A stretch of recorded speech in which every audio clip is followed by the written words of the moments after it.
Hello, hello, Flick and Reel fans. Today, typically, would mark another episode of News and Views with myself, Scott Fox, and perhaps a guest or two. However, seeing as how the week's biggest story revolved around Batman's sexual endeavors, or lack thereof, we decided to do something a little different.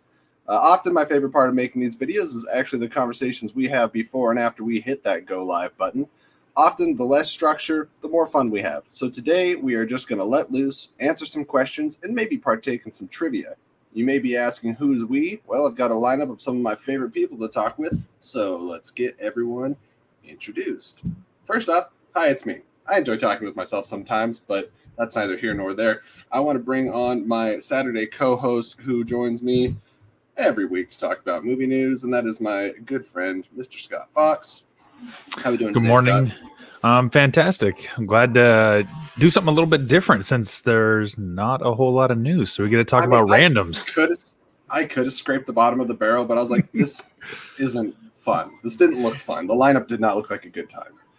In a typical 2020 type of thing to do, there was more fake movie news than there was verifiable real movie news this week. I just this morning had to try to put some water on some fire because everyone was freaking out because supposedly the descriptions for the Netflix Avatar adaptation, like the descriptions for the characters, leaked, and everyone was sharing that around, and I was like, this is bogus to the umpteenth degree.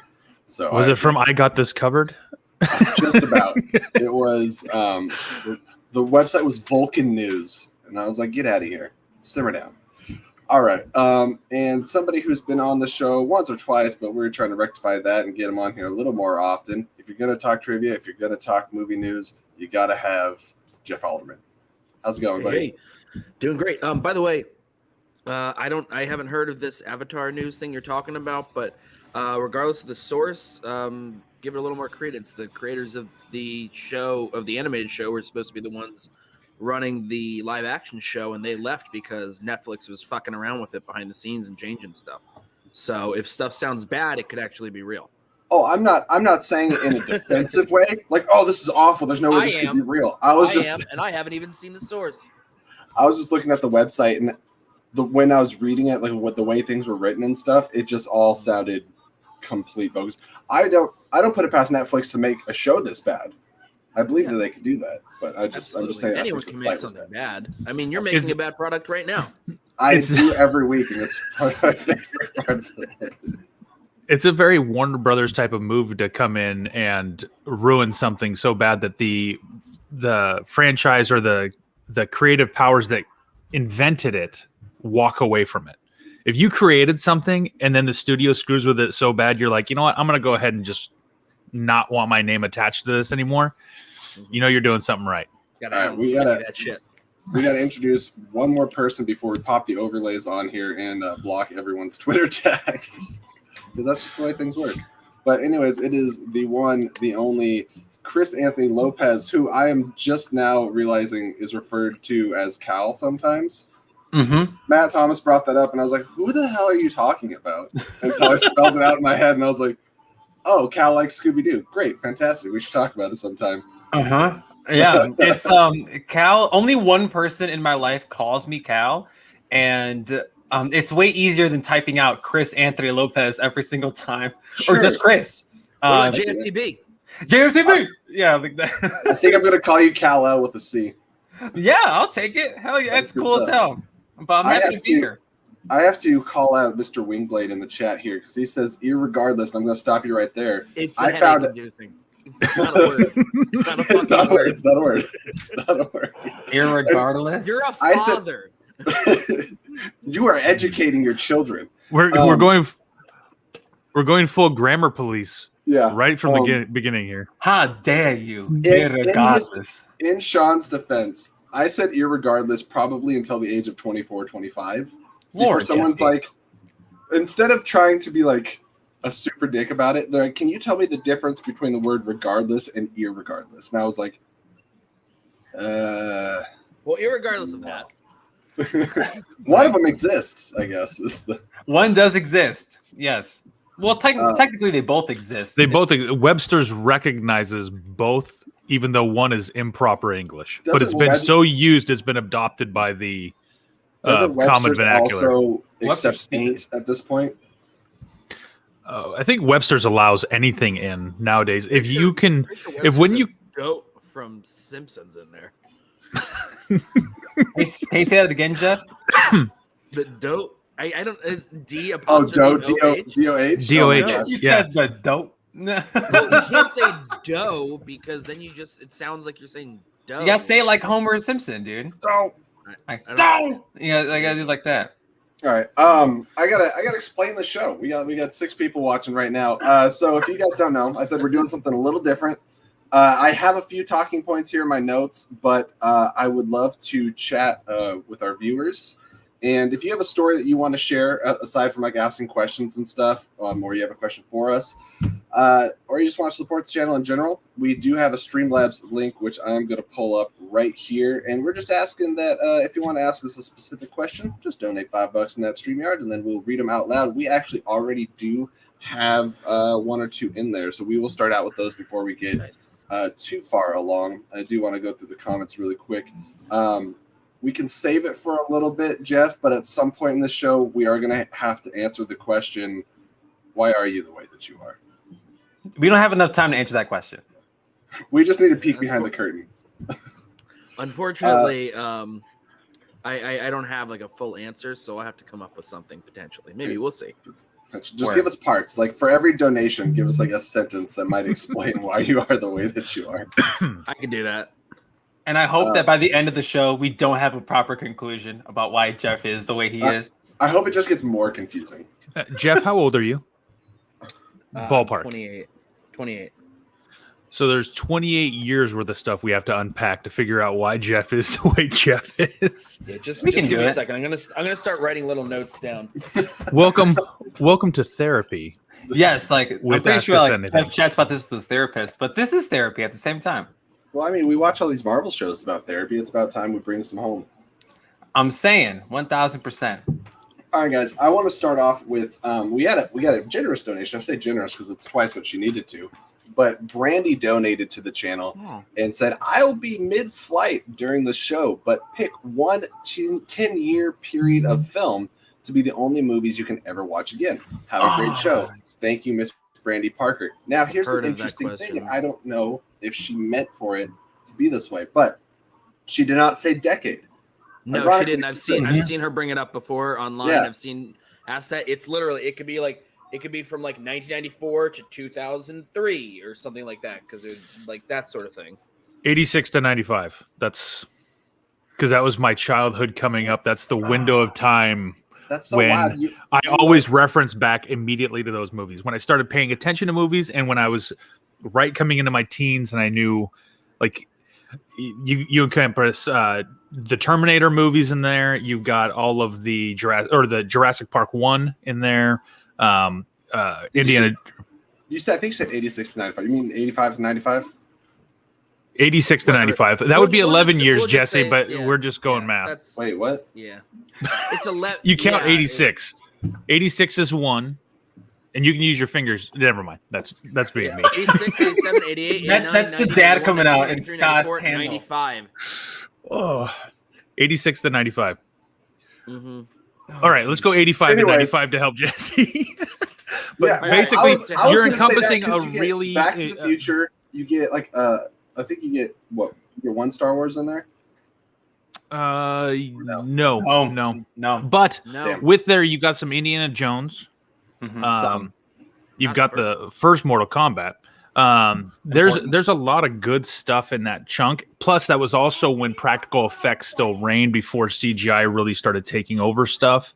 And so, for me, that's the when. Uh-oh. Scotty boy. That's what I don't happens know, when for you... him what? For him what? What? Why, Scott?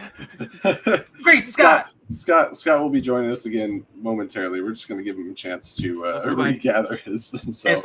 So I'm torn between 2. I Buck, would... Buck just listed a 12-year period in the chat. Oh, never mind. No, that's 11 years. All right. I don't It's understand. fine. Yeah. So, okay, 2008, me 2018. and Sean absolutely just fail school between English and math. We're math. not on top of it. And apparently connection too. I'm torn between 2 different 10-year periods. Either 2012 to 20 or to now to this year, or 77 to 86. I'm torn between the two. I got one for you. All right, ready? It's 2022 to 2031 because I haven't seen any of those movies yet. But that's a big risk, dude. What if you like hate everything in that decade? That's a big risk. Doing stuff you haven't seen before. So I would go with, if we're doing the whole thing of like if it's an 8 to 8, 9 to 9, whatever. I'm stuck between two. One would be the last 10 years.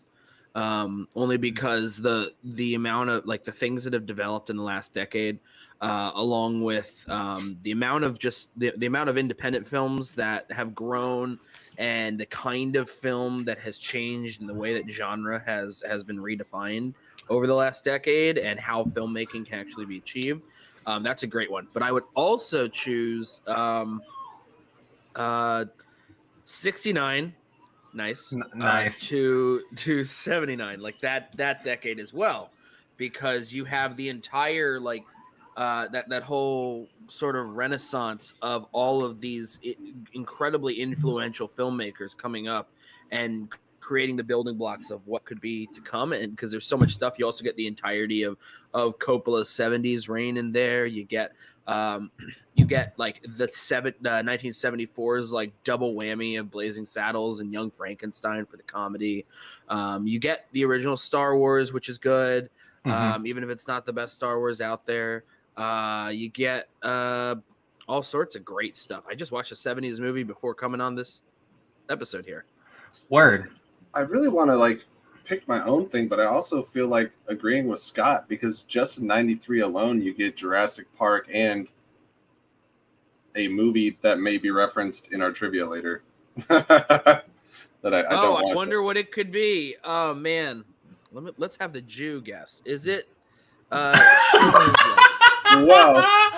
You know what's funny? What's hilarious about that is when you said let's have the Jew guess, I actually thought you were going to get it right, but you still got it wrong.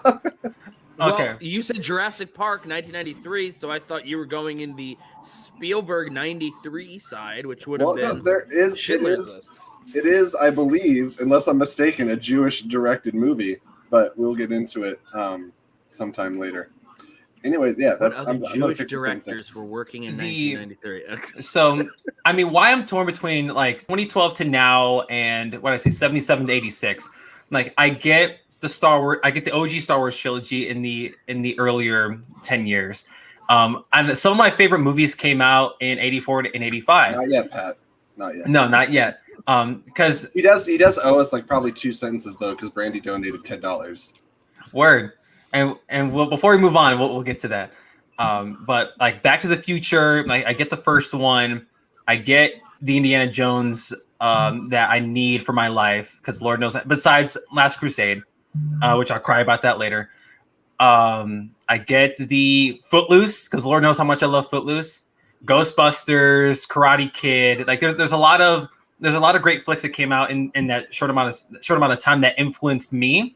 But the last 10 years, like what Geoff was saying, I really didn't start realizing how much film has influenced me until this is going to sound cliche or not like an original take, but La La Land is what made me open my eyes to how movies can be made and how beautiful film can be. And I was like 18 when that movie came out, something like that.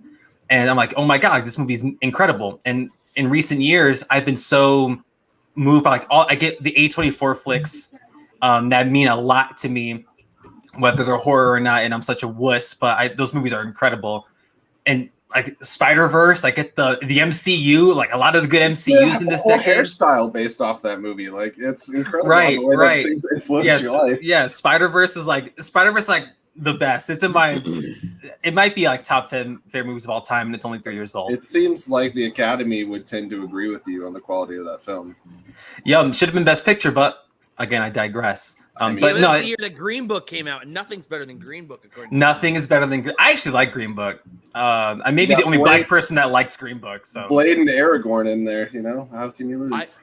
I like the actors in it, but I don't know if the guy who made Me, Myself, and Irene was the right choice for a film about racial relations. Why not? But, You're telling me one half of the directors of Dumb and Dumber can't make a a moving film about race in America? I'm talking about one half of the directors that made Dumb and Dumber 2. Listen, Damn it! Listen, Got me. if the Movie directors 43. of You, Me, and Dupree can make Endgame, anything is possible. Show you're right. You're right. Is that a bang? Is that the peach mango or citrus twist? Is that citrus twist? Citrus twist. Attaboy. Yeah, dude. Shout out to the champagne bang. It tastes just like a Red Bull, and it's incredible. I had that one yesterday. But I digress. Scott, did you answer the question before you went into the Matrix? Yeah, basically, I just said that I liked 86 to 95. But there's a lot of windows too. There's a lot of windows of time you can easily look at that are outstanding. The most recent 10 years, or if you took maybe 06 to 2015, there's just so much quality in some of these groups. 10 years is a good chunk to bite off because you can get a lot of good stuff out of it. But I'm going nostalgic for my childhood just because those movies help shape why I like movies now, because they influenced me so strongly early on. And if I had to pick one group to stick with, that's all I could watch the rest of my life, I would go with that just because those movies really impacted me. And there's a lot of quality in there. A lot. Right. Quick shout out to 94 to 2003, because 94, like the year that Jim Carrey ruled the world. I would need that in my life. And I think you get Lord of the Rings in that decade. Yes. And you get like 99, such a killer year, one of the best years in movie history. You get a couple Harry Potters. You do get a couple Harry Potters in that too. There's so many good pockets. It's a great question, Brandy. Spider-Man, X-Men. Damn it. Good stuff. Yeah. Good stuff. That's another good decade too. I want to go. We actually have another question that popped into Streamlabs from Brandon Buckingham. And for anyone just joining us, just so you know, donate $5 under the Streamlab links down there, www.streamlabs.com/flickandreel, and you can ask us any question. And if we don't get questions, we have some go-to questions already on our document and stuff, just so you guys can be bored. We're hanging out, baby. Yeah, we're gonna hang out, and then if we get bored of that, we got some trivia and stuff, and I might make these guys pull out a whiteboard. We'll see what happens. Oh, jeez. Let's do it. Excited for that. All right, what did Brandon say? I love trivia. Brandon said, for me, I think this is an easy question. It says, more influential franchise, Star Wars or the MCU? And I wanted to ask that question after Chris brought up how influential these movies were to him. I have the answer. The answer is Star Wars. It is. And it's that is because the the MCU is only 13 years old. There's not enough time to. We've seen in the immediate past what people have been taking from the MCU, but it's still too new as a cinematic experience to really feel the effects of its influence for decades to come. It also feels like people are not.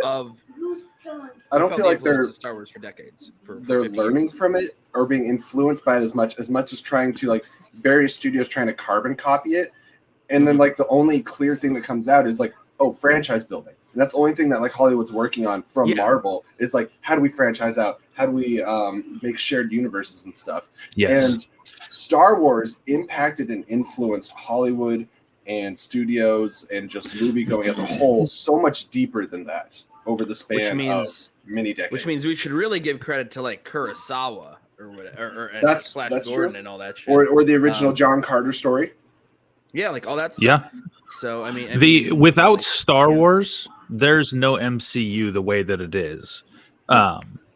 Star Wars changed the way that fantasy movie making was really done, storytelling, all the stuff. If it wasn't for Lucas and all the stuff that he invented to be able to make movies, ILM, or Industrial Light and Magic. The studio, Industrial Light and Magic. Without all the innovations they created, we would not have movies the way we have them now. So you have to lean towards Star Wars being more influential. I saw the question coming up: influential Star Wars, better quality films, MCU.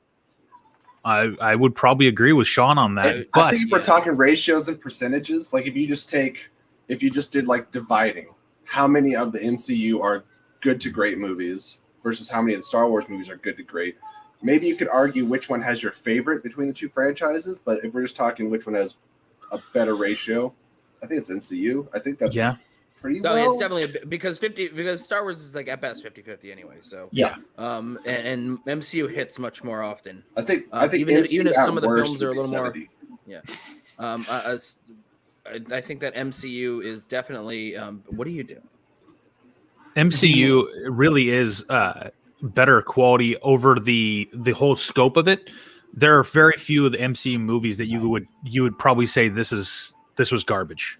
Very few that you'd say is garbage. Whereas I know a lot of people who will throw out a lot of Star Wars movies as though they never want to see them again. There's a whole faction of people who believe that Star Wars is only episode 4, 5, and 6 and refuse to allow anything else into their psyche.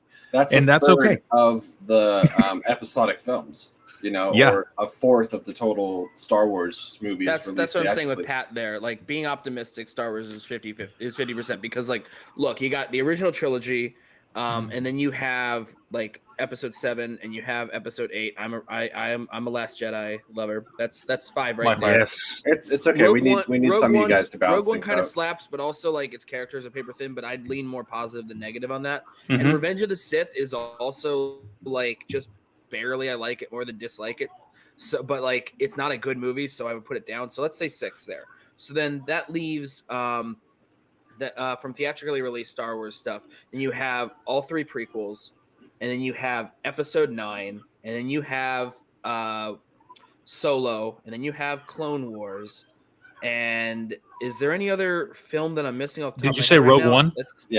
He said Rogue One's a goodie. I put Rogue One as positive. Did you say Rogue One? The thing is, Rogue One has a lot of stuff, but it also Okay. I has, hear like, Solo. I was basing off. Yeah, I said Solo. So that right there is at best 50%. With Rogue One could be moved more to like not that great, and other people are like so split on Last Jedi that there's no real consensus on it. So at best it's 50%. It's probably more like 45% ish. Hot take, buddy boy. Hot take. Hey, you know what? If you want to talk about what's more controversial, there's more debate about Star Wars than there ever is about the MCU. Facts. And people will they'll draw a line in the sand and be like, I won't be your friend anymore. You're not allowed at my house if you tell me you like the prequels. And I'll tell you what, I like every one of the Star Wars movies. I'm one of those weirdos that finds something enjoyable, and everyone can I see the flaws in a lot of it? Absolutely. You're better than me, Scott. But I can find enjoyment, value. Okay. You know what? I like Clone Wars Andy sucks. Comes in here with the facts. We're talking Clone Wars or Attack of the Clones? Because Clone Wars is Clone Wars. Clone Wars is a theatrical release film, so it has to be counted towards everything. Right. Well, when Scott said Clone Wars sucked, I didn't know which one he was referring to. Oh, no. Episode 2, Clone Wars. Okay. Episode 2, Attack of the Clones. To answer the question, Brandon, of course the most influential Star Wars, because the impact for Star Wars is bigger than movies too. It changed like fantasy sci-fi forever, and just look at the impact it's had on. It really asserted the whole idea. Would we have the term canon? Blatantly good and evil. That we use. We use the term canon every day now, and I feel like that got popularized by Star Wars and books and novels. Yes, it wasn't invented by Star Wars, but it was definitely it was definitely popularized, like what you said. And it's the impact on the toy industry. Holy God, look at the merchandise that the OG Star Wars pushed out. It changed toys forever. And I did a whole presentation about this in college about the impact of Star Wars, how it's bigger than just movies too. The MCU, let's ask that question again in 20 years. And then we can see what happens. But I still feel like Star Wars is still, even now, look at the reception that The Force Awakens got after we went a decade without Star Wars. And we're all like, oh my God, Star Wars is back. Right. Like, so Star Wars, it's hard to say it's not more, it's hard to say the MCU is more influential. Yeah. Maybe on Gen Z peeps like me, we're over here like, the MCU, yeah. But Star Wars is where the party's at. That's what's the conversation. It's like, what influenced you more, or what influenced Hollywood? Oh, influence in regards to me, the MCU. Yeah. Well, no, but, that's what I'm just. But a lot of the things I like come from Star Wars. That's the difference.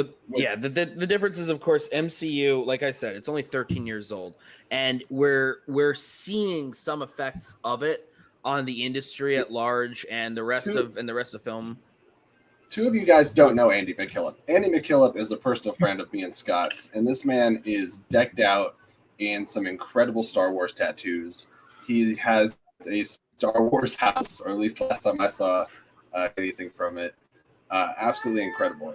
If you could maybe, like, I don't know if you can Twitter message or text me or something, I can try to find a way to put some of those images up here and share them. But yeah, Andy's the man. I will leave on one point before we go on to the next topic, and that is, Star Wars is the most influential.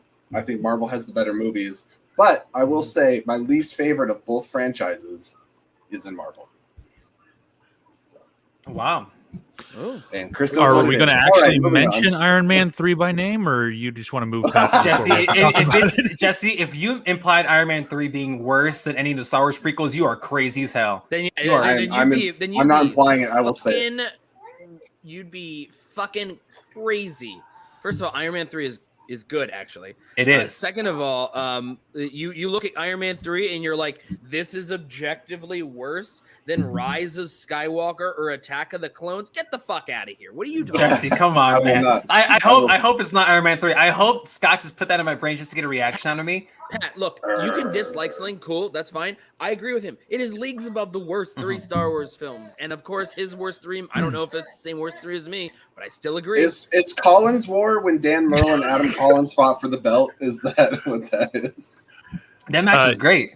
I just want to let you guys know, if you ever want to derail a conversation with Jesse, mention Iron Man 3 and it will immediately take it into the gutter and ruin everything. Or bring up Rian Johnson and Star Wars Episode 8. Those two right there will just... job he did, right? You know what? I really like Episode 8. He did something different. You know what? I hate his attitude towards subverting the expectations, but I tell you what, after you watched Episode 9 and everything's complete, you can go back and you can rewatch Episode 8.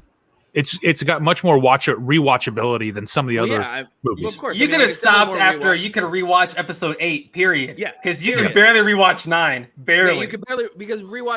I feel different. We're not going to relitigate it. We're not relitigating Star Wars. We get it. 8 slaps. 9 sucks. Next question. I'm glad we unanimously agree. There's irony between those two movies that offset for me.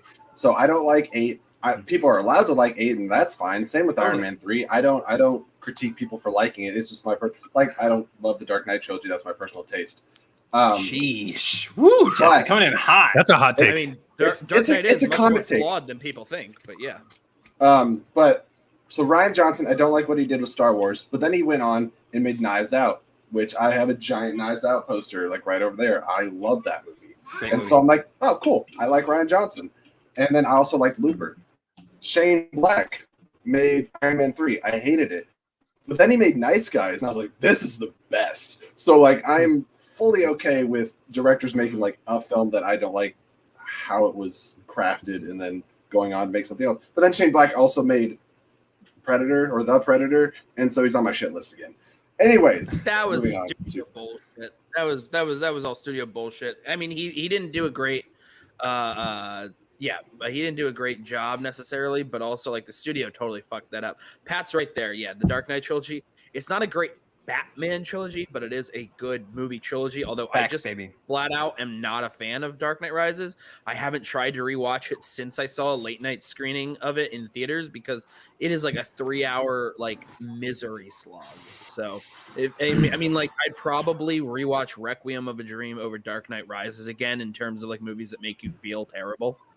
So, I might just throw Dark Knight Rises on Shark Jumpers. I'm still trying to figure out what my choice is going to be for that. Oh, holla at me. That's it right there. I'm there.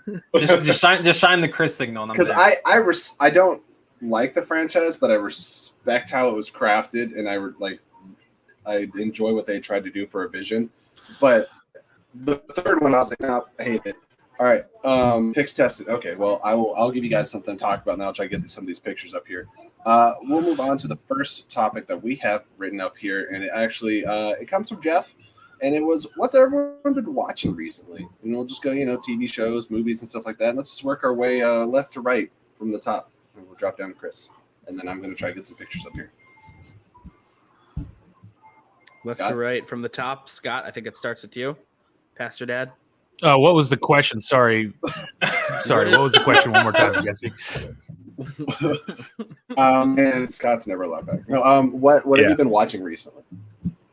Oh dear goodness, Mickey Mouse Clubhouse. I got 4 kids, man. Sweet, yeah. And anytime I sit down with my wife, she wants to watch either Hamilton again, or what's it's on Netflix? Jane the Virgin. She's trying to work her way all the way through that series. Nice. So when I sit down and I have the opportunity to watch something for myself, I tend to want to relive past favorites. But I did like on HBO Max. I enjoyed Kong versus Godzilla. The Little Things was really good. I just love the intensity of that movie. I'm not going to say it's a masterpiece by any means, and the cast looked like it was going to be a better movie than it turned out to be, but I still enjoyed it, especially because I still have not ventured out to the theater yet.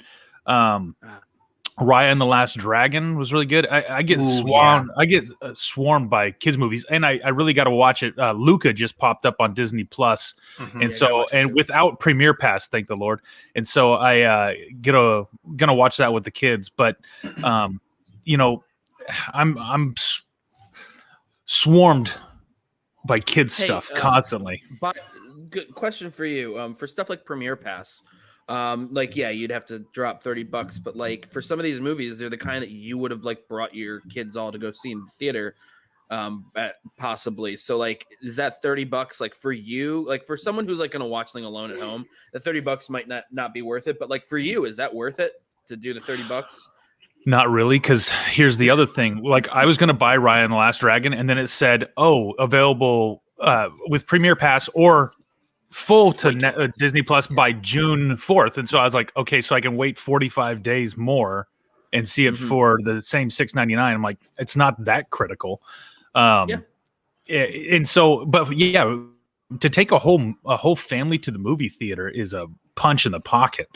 Once you add popcorn, the tickets, drinks, all the stuff, you're talking $100. So yeah, it's cheaper to do Premiere Pass. The problem is I still feel like $30 is just, if they had said 20, the strange thing is I'd have probably bought double the movies I'd have bought a bunch of them, because $20 for some reason for me is a price point that is not as intimidating as $30. And I think Disney's missing by having it a $30 Premiere versus a $20. Yeah. I mean, then again, Disney does have, I don't know if you could hear all of it. You're cutting in and out a little bit there. I know that Disney is a studio that they have agreements with their theaters where they take more from the ticket gains than other groups do. So they know that the people that pay them money are going to pay. So that $30, it's because they know that they have that stranglehold over it, that they can charge the extra $10. And because so much of their stuff is family oriented, that $30 is overall still going to be worth it, because eventually you're going to get something like very soon we're going to have Black Widow, and how many people are going to want to actually be able to watch that movie as soon as they can because it's part of the MCU. So that might be worth it for some people like you that don't actually want to drop the $30 to be willing to do it because it's MCU. Now, Black Widow is my intent to return to an actual theater. Word. Versus the $30. Plus, I'm not going to let my 4 and 5-year-old or almost 6-year-old watch that at home. But my older kids might want to go see it. But Black Widow, I feel like, would be worth the theatrical view. Going and sitting in the theater and being immersed in it. There's certain movies that you should see in a theater. A lot of kids' movies don't necessarily need that. You can get the same effect from your living room. Most movies like it. I mean, most movies, every movie, the theatrical release, the theatrical lifetime is such a blip on a film's entire lifetime. So like, there are some movies that may be better seen in a theater for their first experience. However, it doesn't need to be exclusively seen in the theater because, like, I mean, come on, I watched Casablanca on a VHS on like a 20-inch TV for my first time when I saw And that it's movie. still And a great movie. It's still great, like, because the whole point is, like, as long as a movie is just great, then it doesn't matter where you watched it. So, but I get what you mean. I mean, then again, I watched like Gone with the Wind on my iPhone last December. I do feel good, and if Andy's still listening to this, he'll enjoy this. My son, who is about to turn 6, his very first movie theater experience was The Force Awakens, and my daughter, 2 years later, very first theater experience was The Last Jedi. And so both of their first trip to the movie theater was to absorb Star Wars via an actual theater screen. I just want to back up a second. You say your son, your kid that's about to turn 6? Yeah, he was 2015, and so he was 6 months old. Oh my God. He was about 6 months old, and he went to the theater and watched The Force Awakens with us. And then 2 years later, my daughter, who was about 8 months old, watched The Last Jedi because I wasn't going to miss opening day. No way. So they're gone. Wait. Pat in the chat there. Which Avatar are you referring to? Are you talking about the Cameron film? Because that's okay to say. That's sure. Because that's what I brought up when you were talking about blips on the theatrical like radar and stuff. I didn't even hear you say that. Yeah. So we all. That's, what's up, Gio? Yeah. What up? Since we have Andy in the chat, though, he sent me some images, and now that it's like almost not relevant, but Scott brought Star Wars back into the chat, so maybe now it is. We have some images from Andy's house, and I want to share them. Forgive the fact that it looks like they were taken on a 2003 Motorola. Oh, it's potato. There's holy God. we need to get Andy in some Star Wars movie trivia. Whoa! It keeps going. That's nuts. Fridge. And it's go back. Going. Yeah, go back. Go back to the other one. Go back to. Look at that fridge. Drew on it. I believe that's the garage fridge. I don't think that's his actual kitchen fridge. Wait. Question. What is that glass apparatus above the fridge? Is that a bong? Is that a bong? It might be. Andy, you don't have to answer in the chat, but answer in the chat. I love this like R2D2. Like I don't know if it's a box fridge or what that is. That's all the nuts. Helmets up top. And then No, that's a cardboard shipper that they would pile like M&Ms, the Star right. Wars M&Ms into the top of that little R2D2. Oh my God. He sent me another one, but it missed the window. So that is our good buddy Andy McKillop. That's nuts. We got Shug in the What's chat. up, Shug? What's up, baby? All right. Sugar babe. Oh, not that one. There we go. Chris, who's your favorite co-host? My favorite co-host. No matter what you say, somebody's leaving the show next week. My favorite co-host. Show me the real. My favorite co-host is oh geez. Nick Molbach on Real Wrestling. Yes, it's Nick Molbach from Wrestle Real. That's my favorite co-host. Yes, Wrestle Real. I'm avoiding Schmodown entirely. Yes. It's I guess Nick those pictures Molbach. were from like 10 years ago, so it was then closer to a 2013 Motorola. My bad. But to back to Scott's recent watches, I loved Raya and the Last Dragon. It's great. I loved it so much. That was one of my that was my first theater experience of this year, was going to see Raya. And like out here, I was like Oklahoma's real like about the whole pandemic stuff, but I was all masked up wearing my stuff when I went to go see Raya, and I loved it. Like it was, I know it's back on D+, so I haven't gotten a chance to rewatch it, but I really, really enjoyed it. I thought it was gorgeous. And shout out to Cruella as well. I think Disney's knocking it out of the park so far. I haven't seen Luca yet. Cruella was good. I don't think it was great, but it was good. Sugar's asking Jesse. Well, I see what Sugar's asking, which is a good point for I was gonna bring up. Oh, let me bring up. This isn't his fault. This is my fault because I took it down. Here we go. So we do have our Streamlabs link down there on the bottom, and we're just asking $5 or something around there, and you put in a question or two, and we will answer them here as a group. Outside of that, we do have some lined up. Yeah. So I mean, things that I've watched. I've watched. Yeah. What was that movie you watched this morning? Then again, I've watched 245 films this year, so I just have my letterbox pulled up for the log. What was the last one? Robert Altman's The Long Goodbye with Elliot Gould. I watched that this morning. That was really good. And one of those gumshoe detective neo noirs. I watched a lot of stuff. Like I watched Hitman's Bodyguard yesterday because like I anticipate trying to go see Hitman's Wife Bodyguard. Hitman's Bodyguard is not great, but I do enjoy it. I do think that the director Patrick Hughes does this weird thing where when characters are out in the sunlight or if there's like light shining through it, like it has this like weird like wipe with the light, so it like blurs everything on screen and there's no reason for it. So it's this weird visual choice that's super distracting. Of course, you know, I don't know if all of you are familiar with it. I've been working on a project with AJ Lancaster of the What the Show podcast on the Air Bud cinematic universe. So I have watched the last 4 Air Bud films recently. That is a treat for someone else that isn't Unintended. Yeah.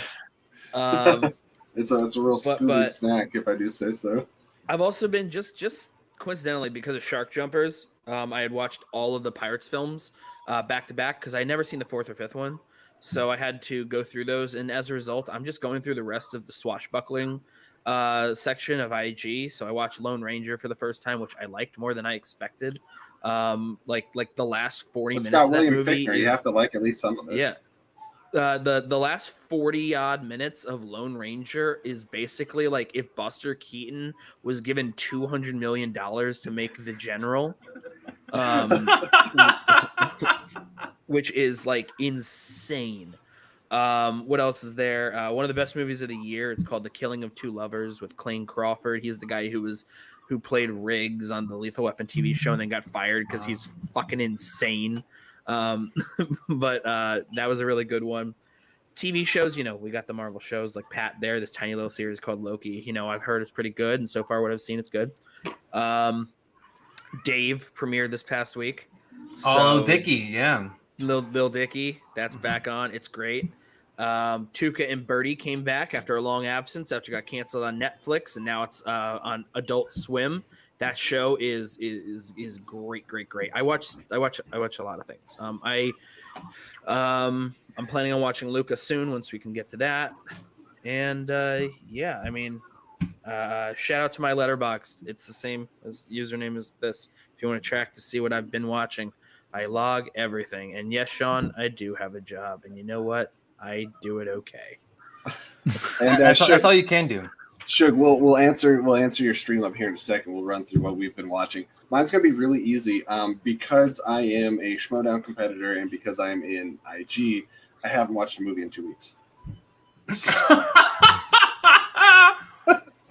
Great match prep. Okay, Jesse. But I don't want anyone to say that I haven't been studying because I have been studying my ass off the last couple weeks. I just haven't had a chance to actually watch a movie. I've just been listening to notes, reading notes, having mock matches. I've answered so many questions correctly about movies I've never seen. So that's where we're standing right now. I watch movies while reading plot summaries of other movies. That's right. You got the Benedict Cumberbatch Sherlock Holmes mind palace going on. And you're just I don't know how my mind works, but yeah. Why are you the way you are? We're still waiting for that answer. Okay, all right. Am I supposed to answer like one? At this point, you should have about like 4 different reasons why you are the way you are. Give me a couple beats, Jeff. Are we gonna do this big build up? I'm gonna have this list of things, and then we're gonna cut off, and everyone's gonna get blue balls. Because I'm good for that. No, let's do it right now. Go ahead, take the floor. All right, yeah, we'll do it after the next question. Let's go. Oh, Jesus. Okay. Well, I'll just say that obviously I've been watching Loki like the rest of the world. Chris, what have you been watching? Besides Loki, I just started watching Titans on HBO Max, and the first season was. The second season was. I'm only on episode 3, but so far I'm like. Are we all in agreement that the best thing that was on DC streaming was the Harley Quinn animated show?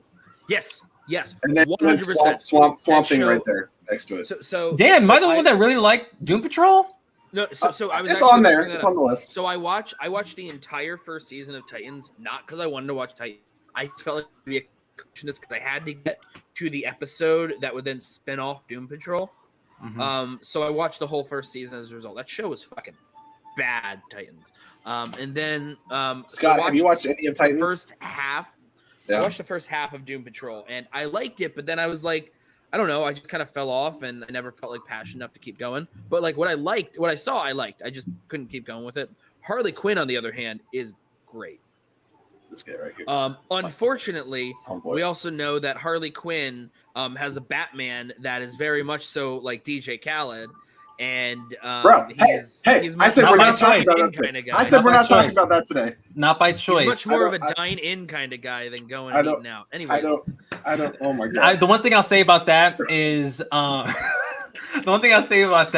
it's funny because I got through Doom Patrol with ease. Like I loved Doom Patrol. I started watching Harley Quinn. It took me a minute. When they went into the ass's ass portal, I was just like, the show's weird as hell. It's weird as hell.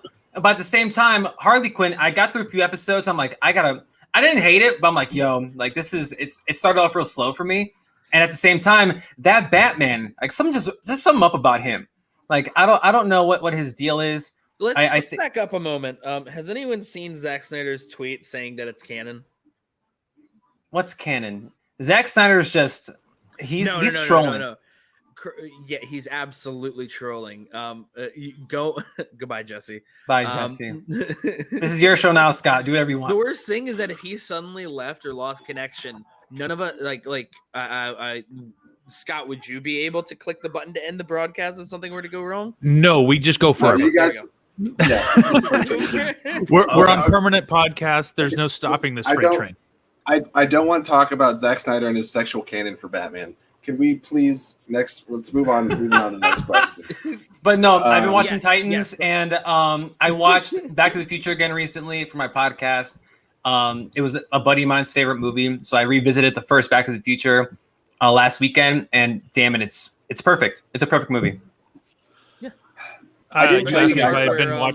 You asked me if I'd been watching Titans, and I've seen some of Titans, but I felt like it was a lot like Arrow, where it was kind of hard to get into, and so I haven't really gotten to the point where I'm invested in the characters enough to keep wanting to watch more and more of it.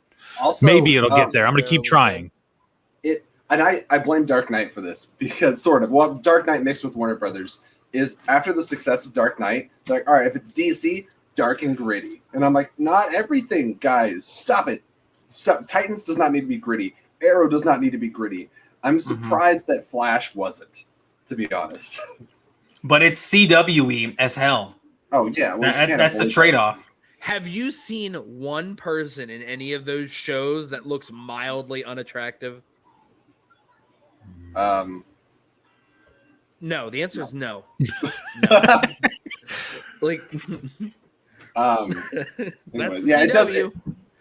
Pat says it feels like Zack Snyder's Teen Titans, but like if Zack Snyder was only given like $100,000 to make Teen Titans. That's. You remember when the first trailer dropped for it, and fuck Batman. And he said "fuck Batman." And I laughed my ass off when I heard it. It was the funniest, like that sort of thing. Also, that's Jason Todd. That's not a Dick Grayson thing. And now they're gonna have this like 15-year-old Jason Todd become Red Hood, and I'm anyways. So now we do have some questions that we've put aside here, but I want to answer Shug's question because he put it in the Streamlabs correctly. And that is, hello to my second favorite IG competitor. If I know you're first, I'm not going to like this message here, but we'll continue onwards. So now being part of the Schmodown, how has it changed your life for better or worse? Also, start with Geoff, worse. How has it changed it for worse? I think kind of the better and worse are actually kind of like lined up. Is I've now have been able to find my way in the midst of the Schmodown. And there's so many things and interactions that are a lot of fun. And then there's things that are stressful, annoying, frustrating, just like, a lot of different jobs. But I think you can't really call it a job because of the lack of consistency and pay. But it's mostly been positive. Honestly, like everything that I'm running off my channel now, even though we don't really talk about the Schmodown on here, so much of what's been built has come from the Schmodown. I've got so many subscribers from it. The people I've been interacting with, the huge successful like fundraiser we did for our wedding fund and stuff. That's all comes from like things that have been built upon the Schmodown community. And then I have friends that I talk to every day. So that's the good and the bad. Not so much bad, other than I'm so much more invested than I used to be, and sometimes that bites me in the ass. So that's what I'd say. Continuing on, and Shug, it does start with an S. So it's exactly who you think it is. He said, Chris, my brother, or no, he said, Geoff, when can I move in? And Chris, my brother, and shout out to Scott. What's up? Big love. I also saw him. I've never seen it. Heard of Shug said earlier he wanted my honest opinion on IG competitors. They're great. All the IG competitors are great, except Saul. Every single one of them is a good competitor. Every single one of them is great. Call them out. They're all good. I bet they all could score at least 11 points. Yeah. Well, maybe. Look, so to answer the question, Shug, ever since the Schmodown has entered my life, it's been, whoo, man, like the competing is rough, man, and there's so much going on. I got all the movies. They added a bunch of movies this year. Being an IG competitor is rough. Yeah. Am I right, Jesse, or am I right? Have we both just had one match, Chris? You and me? Yep. Yeah. Yep. Okay. Yeah. Saul knocked me out too. It was crazy. Moving on. You didn't. All right. That's the rejects, man. I ain't a reject. I'm a project. I will say the Schmodown, as far as how it's affected me, for worse or better, one, it helped bring a lot of relationships and people into this show. For like the people he's met and been able to bring on as guests and co-hosts onto this show and onto this channel has been awesome. And the other thing is, for the worst, is I thought I knew something about movies. It is awfully discouraging, yeah. But then I had kids, and I kind of stopped the intensity I had when I was younger. I care a lot more about, as I've gotten older, about how movies are made, and I for some reason have dropped off some of the trivia of every little detail about a movie, and more about, okay, I love digging into the feel, like what's the pacing of a movie, how does the score interact with the movie, things like that. And I kind of just gave up on knowing every random piece of trivia in the background. And then when I started watching Schmodown, I realized I don't know jack about anything, even movies I love. I know very little, apparently. Doesn't mean I don't love them. Scott, have you watched any of the Star Wars matches this season yet? Just one. Was it again, Demolon to Damon? I believe so. Yes. Yeah. The questions are just deep. That's one of the things. Like, if you watch Demolon to Damon too. That's true. That's true. I've watched. When I watch them, I think, like, who thinks of these questions? But then PJ. His name is PJ. I know. I've been on a stream with PJ, and I'm like, what? How deep are you digging into, like, the background information in these movies to find this stuff? And but that's part of the whole process. So it is fun, and it's entertaining. What is it? No shit. What's the Schmodown again? Yeah, that's a great question. Yeah. No, but seriously, I second Scott's notion. Like, I would have met any of y'all, Shug in the chat that I just been from the real with I wouldn't have met Matt or any of my buddies at Watt through the if it wasn't for the Schmodown. So a lot of great connections and a lot of great friends were made because of this. Like, it's bigger than the movie trivia, and to me, at the end of the day, that's what it is for me. Like, I know I can talk with y'all, and we don't even have to mention the Schmodown once. Granted, like, yeah, we met through the movie trivia because we like to talk our smack from time to time. Ironically, I have to say, Geoff says, what is the Schmodown? I just want everyone to know, if you don't already, there's actually a video on this channel called What is a Schmodown with William the Beast Bibiani, where we explain exactly what it is. So watch that. It's a great time, and share it around with all your friends or family members that don't know what it is. Careful, though. It's a rabbit hole. And once you start going down, you may never come back out of that. Like, once you start going Schmodown. How has it affected me positively and negatively? Negatively speaking, I run my mouth, and sometimes I find myself possibly not welcome by certain people in the exchanges I make with them. Meanwhile, did you get kicked off Spin from the Real? Did they say you can't come on there? No, not that at all. No, Chris knows what I'm saying. We love Geoff. We love Geoff on Spin from the Real.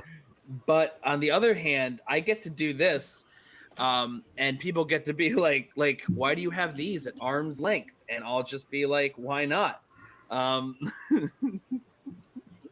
So I don't know. I mean, apparently I don't know. I've heard I know some things about The question movies. I've was, seen some why people are post you the things way about that you movies. are? And right now we're just getting you All are. right, well, in 1992, November 6th, it was a cold, wintry night. Bill Clinton had just recently been elected president of the United States a few days earlier, and a cesarean section was performed, and thus was birthed Geoff.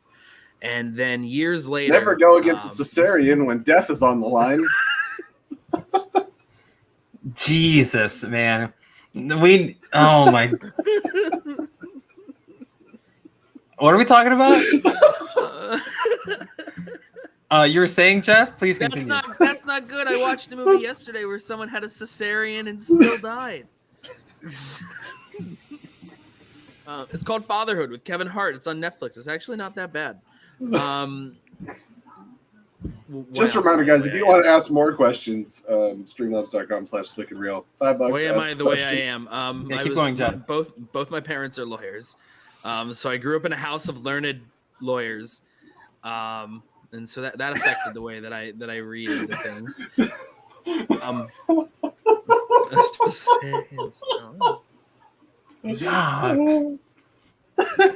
Please, Geoff, continue. Yeah, get some placenta dressing on those. Oh my god.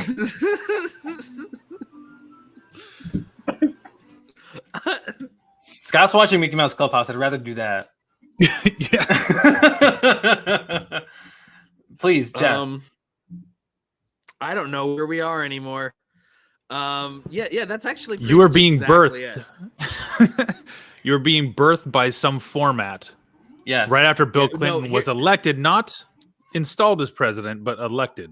Just elected, and I think that's really it. We'll go on to the next question now. Yeah, anyone here ever watch the Michael Winterbottom film Tristram Shandy, a Cock and Bull story based on Excuse me? The life and times of Tristram Shandy, gentlemen? What'd you call me? Nope. A film by director Michael Winterbottom starring Steve Coogan and Rob Brydon, Clint Anderson, called the Tristram Shandy, a Cock and Bull story. And it's based on the book, The Life and Times of Tristram Shandy, Gentleman. Tristram Shandy, the book was the original, like the very first kind of like meta postmodern book. It's a guy who's trying to tell the story of his life, like give his autobiography.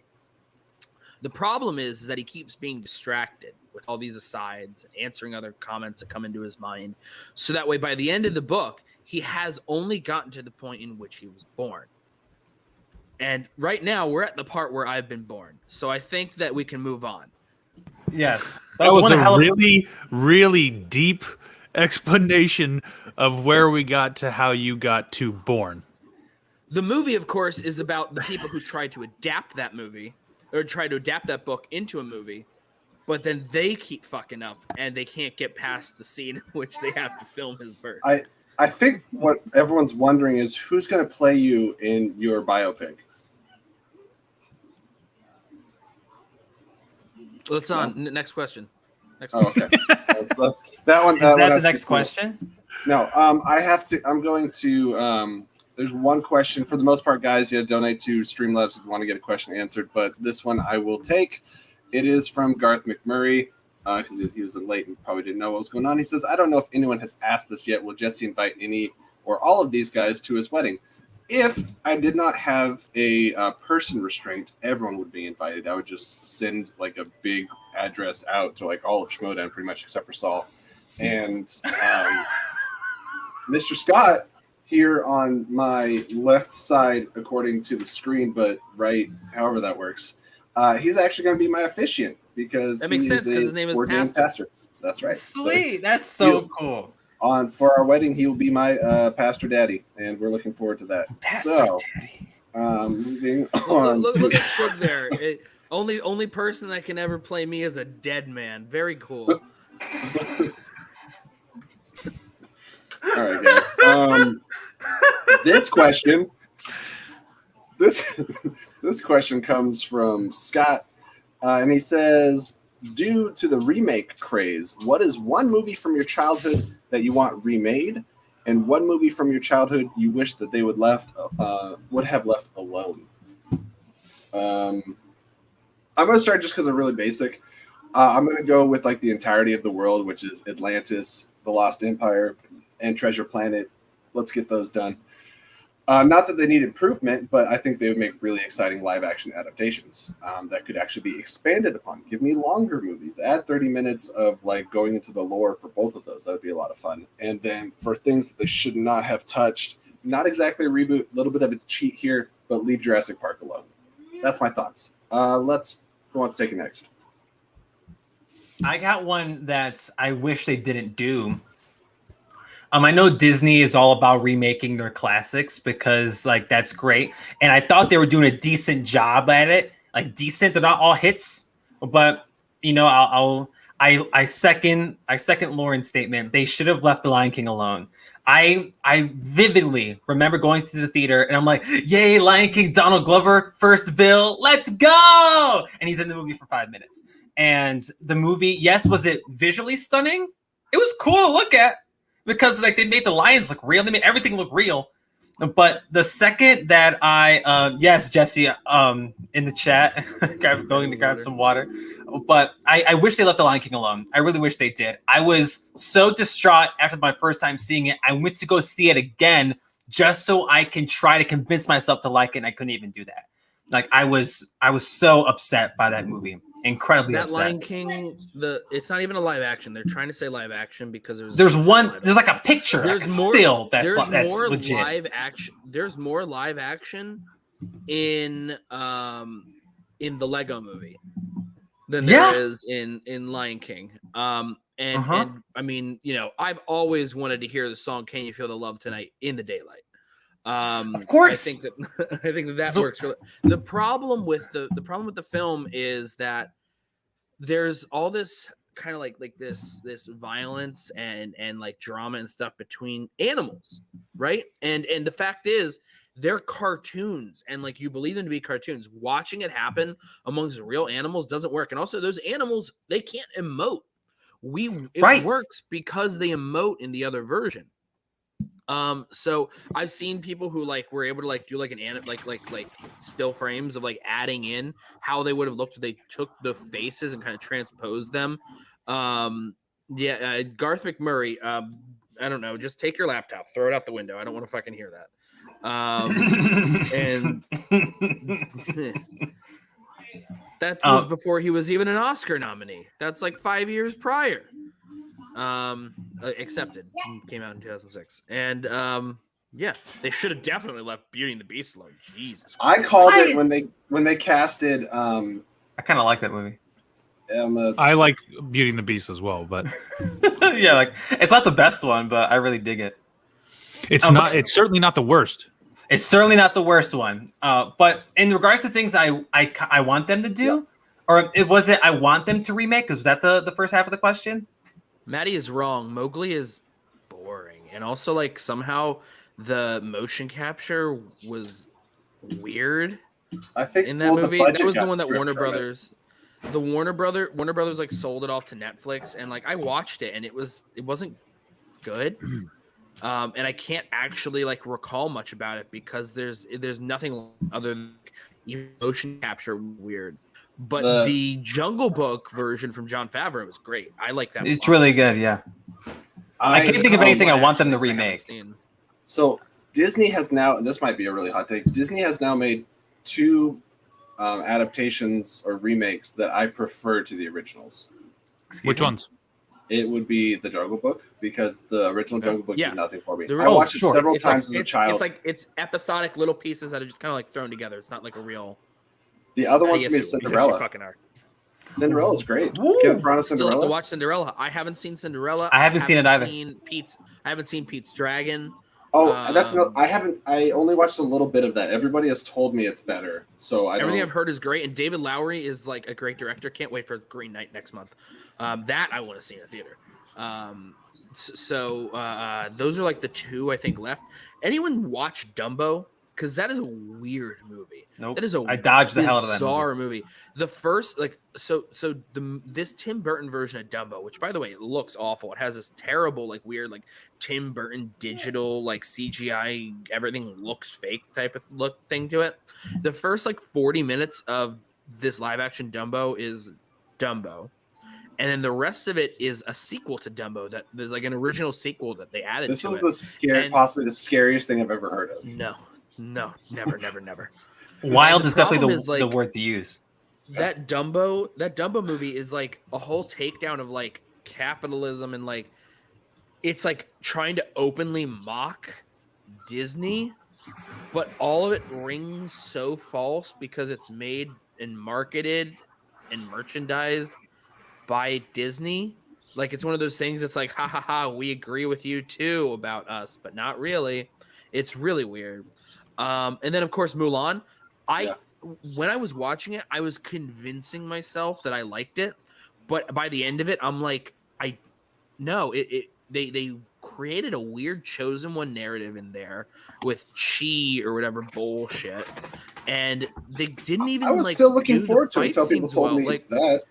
Like the problem, like even the martial arts portions of it are disappointing because they edit the hell out of it. You can't actually see the stunts being performed. Someone will do like a jump kick and then they'll cut to it connecting.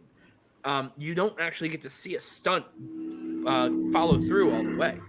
It's it was kind of like it was disorienting and jarring to see that sort of like editing style with it. And then, of course, the story, they like fucked around with it so much. It was really disappointing. And the more I've thought about it since watching it, the less I've liked it. I think it's a genuinely bad movie. I think it's important for everyone to know that I'm still laughing about cesarean salad. I can't think of anything I want remade from my childhood because I'm not too fond of remakes. And that Mulan movie, like what Garth was saying in the chat, the trailers got me so excited to see it. But the second I heard the first reaction from it and like, it's aight, I'm like, yeah, I'm not going to see this. It's on Disney Plus waiting for me. I just haven't seen it. Okay, I got it. This is the one from my childhood. Please remake live action The Brave Little Toaster. Oh, man. That would Look, that was such a good movie as a kid. Yeah. Who thought appliances could draw emotions out? And yeah, that would be terrifying in live action. Hot take. If we could do hot takes real quick for Jesse, I love how much you love Treasure Planet and Atlantis. But dude, Treasure Planet, dude, I can't. I just can't. Like I think that's it. There it is. All right. So I think we only have. I mean, we have a few questions lined up. We can probably just move on to the rest of this. Hold on, I want to touch on that one because I didn't answer it. But one movie we've already talked about them. The Disney movies from my childhood don't need to be remade. Stop remaking everything live action. It's not necessary. They're classics. Aladdin, Lion King, Jungle Book. Now some of them have been good. Some have not. Just let it be. Let it rest for a while. Now, one movie from my childhood I would like to see redone, knowing how Marvel is now handling things and how they do stories, and we even got a little tease of them. I'm not sure how many people have seen this 80s classic right here, but Howard the Duck, straight up. This movie... Well, we already have an actor for it. I love what's going on with us with all these movies at like arm's length today? I intentionally mine are arms length away too. Let me just. I have a whole bunch on a bookcase about 10 feet to my left. But this movie, when I was a kid, was so good. And I loved it. Now, it's trash, and I knew it was trash when I watched it as a kid, but it touched in all the right places. I thoroughly enjoyed it. And then I grew up, and I was like, man, this really is garbage. I tried to rewatch it as an adult. It does not stand the test of time. But knowing how much better Marvel is with stuff like this, so now I want to see it.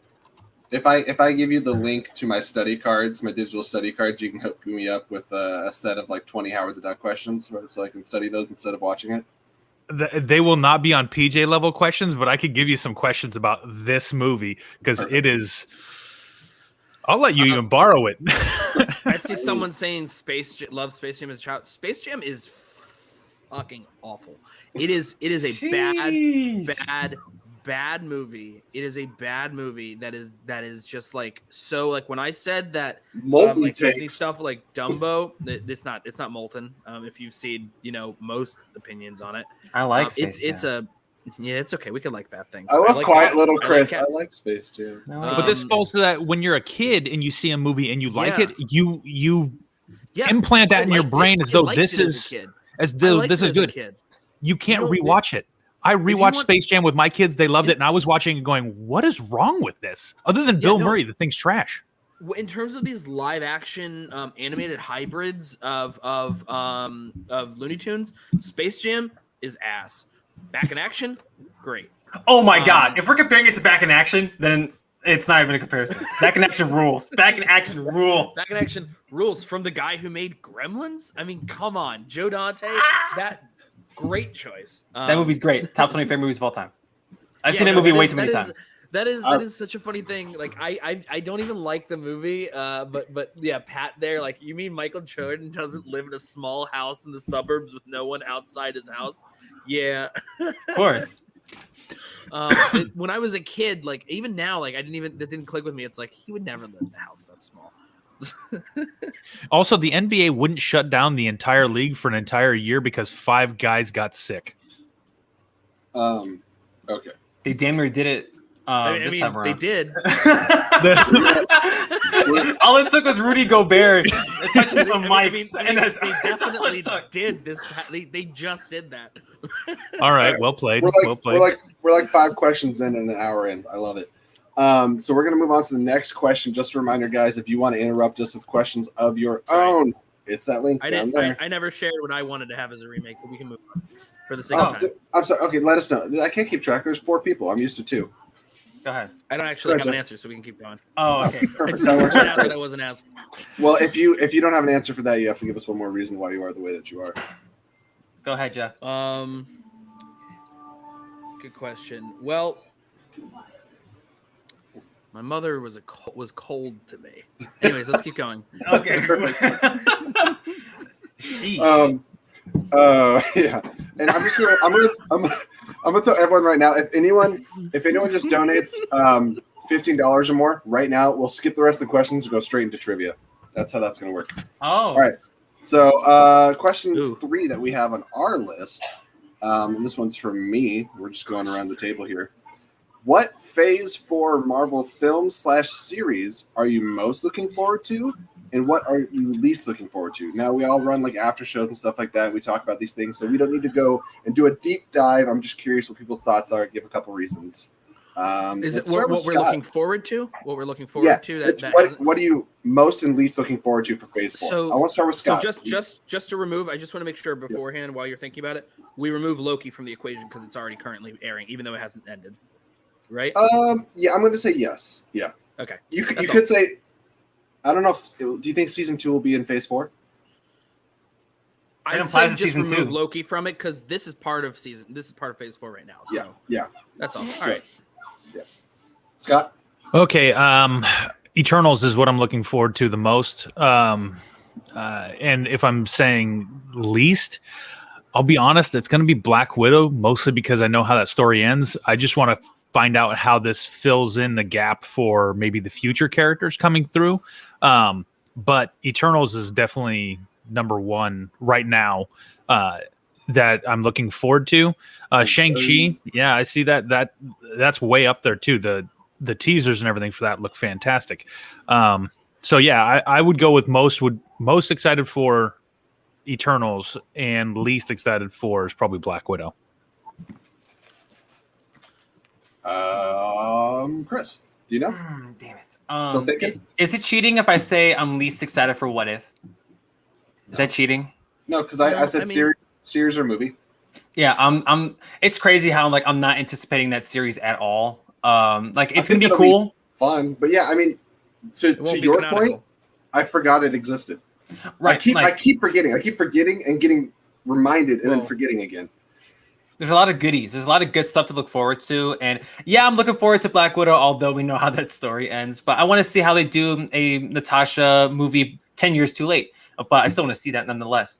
Shang-Chi is another good one. But if I had to pick one, it's Spider-Man No Way Home. But Fantastic Four, I want to see how John Watts does Fantastic Four in this established MCU, integrating these characters. I love those characters so much. And after we got those first two, that what was it, Tim Story did, they're and then the damn Fox Fanforstic monstrosity. Roger Corman. I was about to say that movie's on that movie that doesn't exist. You know what's funny? The Tim Story are not the worst of the four, or the first one I said. I think the first Fantastic Four out of the four we've gotten is the best. The first one is the Roger Corman one. No, well, I mean the first Tim Story one. So I'm saying between Roger Corman's and Josh Trank's and Tim Story's second one, the first Tim Story is the best. I actually think that Rise of the Silver Surfer was better than the first Fantastic Four of those ones, but they're both like bad. Yeah, I can't believe it's. Agree. I like Rise of Silver Surfer better than the other one, but they're both got a lot of flaws. Rise of the Silver Surfer has the best Stan Lee cameo of any movie ever, I think, because he plays himself and it's awesome. Wow. I like his cameos in both those movies. True. I like the idea of Stan Lee being the mailman at the Baxter Building. I like that. I do too. I'll just say real quick, for me, it's Moon Knight and Eternals are the most anticipated. Oh shit! Yeah, Moon Knight. Because Oscar Isaac, and it's basically going to be like, what happens if you had a personality disorder Batman played by Oscar Isaac, and let's go with that. That sounds incredible. Possessed by like an Egyptian deity. And then Eternals, just because there's so little that I know about it, it's the best cast Marvel's ever seen. Outside of like, when you get Endgame and you get so many people together. Of course. But as far as like a standalone individual property. And then least, I'm going to say Miss Marvel, and it actually used to be higher, but I'm starting to hear rumors of them doing like a restructure of her powers because they're similar to Mr. Fantastic and some changes that I'm not really down with. So we'll see how it turns out. But right now I'm like, I also don't want it to come across being like too, it might be like the first kind of more kiddie show, some people are saying, and I was like, I don't need that. Anyways. Jeff, what about you, brother? I'm really struggling with it because, like, in terms of like shows, it's Moon Knight for me too. Moon Knight's gonna be awesome. I'm psyched because of the directors of Moon Knight are the guys who made Synchronic, and which is pretty dope. I still gotta watch their other movies, but they have like a really weird, like kind of cool aesthetic that they do. And Oscar Isaac, I'd love to just see what he does there. For the movies, I'm like, what am I least anticipating? I mean, probably Black Widow, just because. I mean, it's also like right here. There's not much to anticipate for it anymore. It's in a couple weeks. But also, like, I don't know. I mean, like, I wasn't a big fan of the first Captain Marvel, so I'm curious about the Marvels. But there's a lot going on in that movie. I'm also like I trust Ryan Coogler and whatnot. I'm nervous about what's going to happen with Black Panther because of this unanticipated issue from Chadwick Boseman, and how because he was so central to that film's success too. That's another one. This is potentially very relevant right now. Potentially. Potentially. Hopefully, that's another good one. Hopefully, it's good because for whatever reason, like I like Ant-Man. I don't remember much from Ant-Man and the Wasp. Like it didn't do much for me. I'm the opposite. I know I'm in the vast minority, but I preferred Ant-Man and the Wasp a lot more today. Yeah, I felt like Ant-Man and the Wasp, like for whatever reason, like I like some stuff in it, but I just don't remember a lot. I think Ghost is a significantly more interesting villain than Yellow Jacket. I found her to Anyways, I thought they both weren't great. Right. What do I anticipate the most? So it's really caught between like Eternals is. I am so excited to see what happens in that film because Chloe Zhao is such an incredible filmmaker. Nomadland, she just won like multiple Oscars for producing and directing it. Yeah, I can't believe I didn't bring that point up. Yes, that movie rules too. Nomadland is wonderful, and like the writer is great too. They're both so low key but like wonderful films. Like I like The Rider a lot. Everyone else thought it was like incredible, and then I watched and I was like, okay, cool. Well, Nomadland everyone seems to like, but it's from The Rider, so hopefully I'll like it as much as that one. But I don't know if I'll love it just the way I didn't love The Rider like everyone else did, and I fucking love Nomadland. But at the same time, like that's crazy, like the kind of like ensemble thing and the kind of cast they have. But then I also have like there's Thor Love and Thunder, because I love Taika. Shit. I'm so down with Taika and everything he's doing, and now he's also like writing it as well. I think Jojo Rabbit's one of my favorite movies I've ever seen.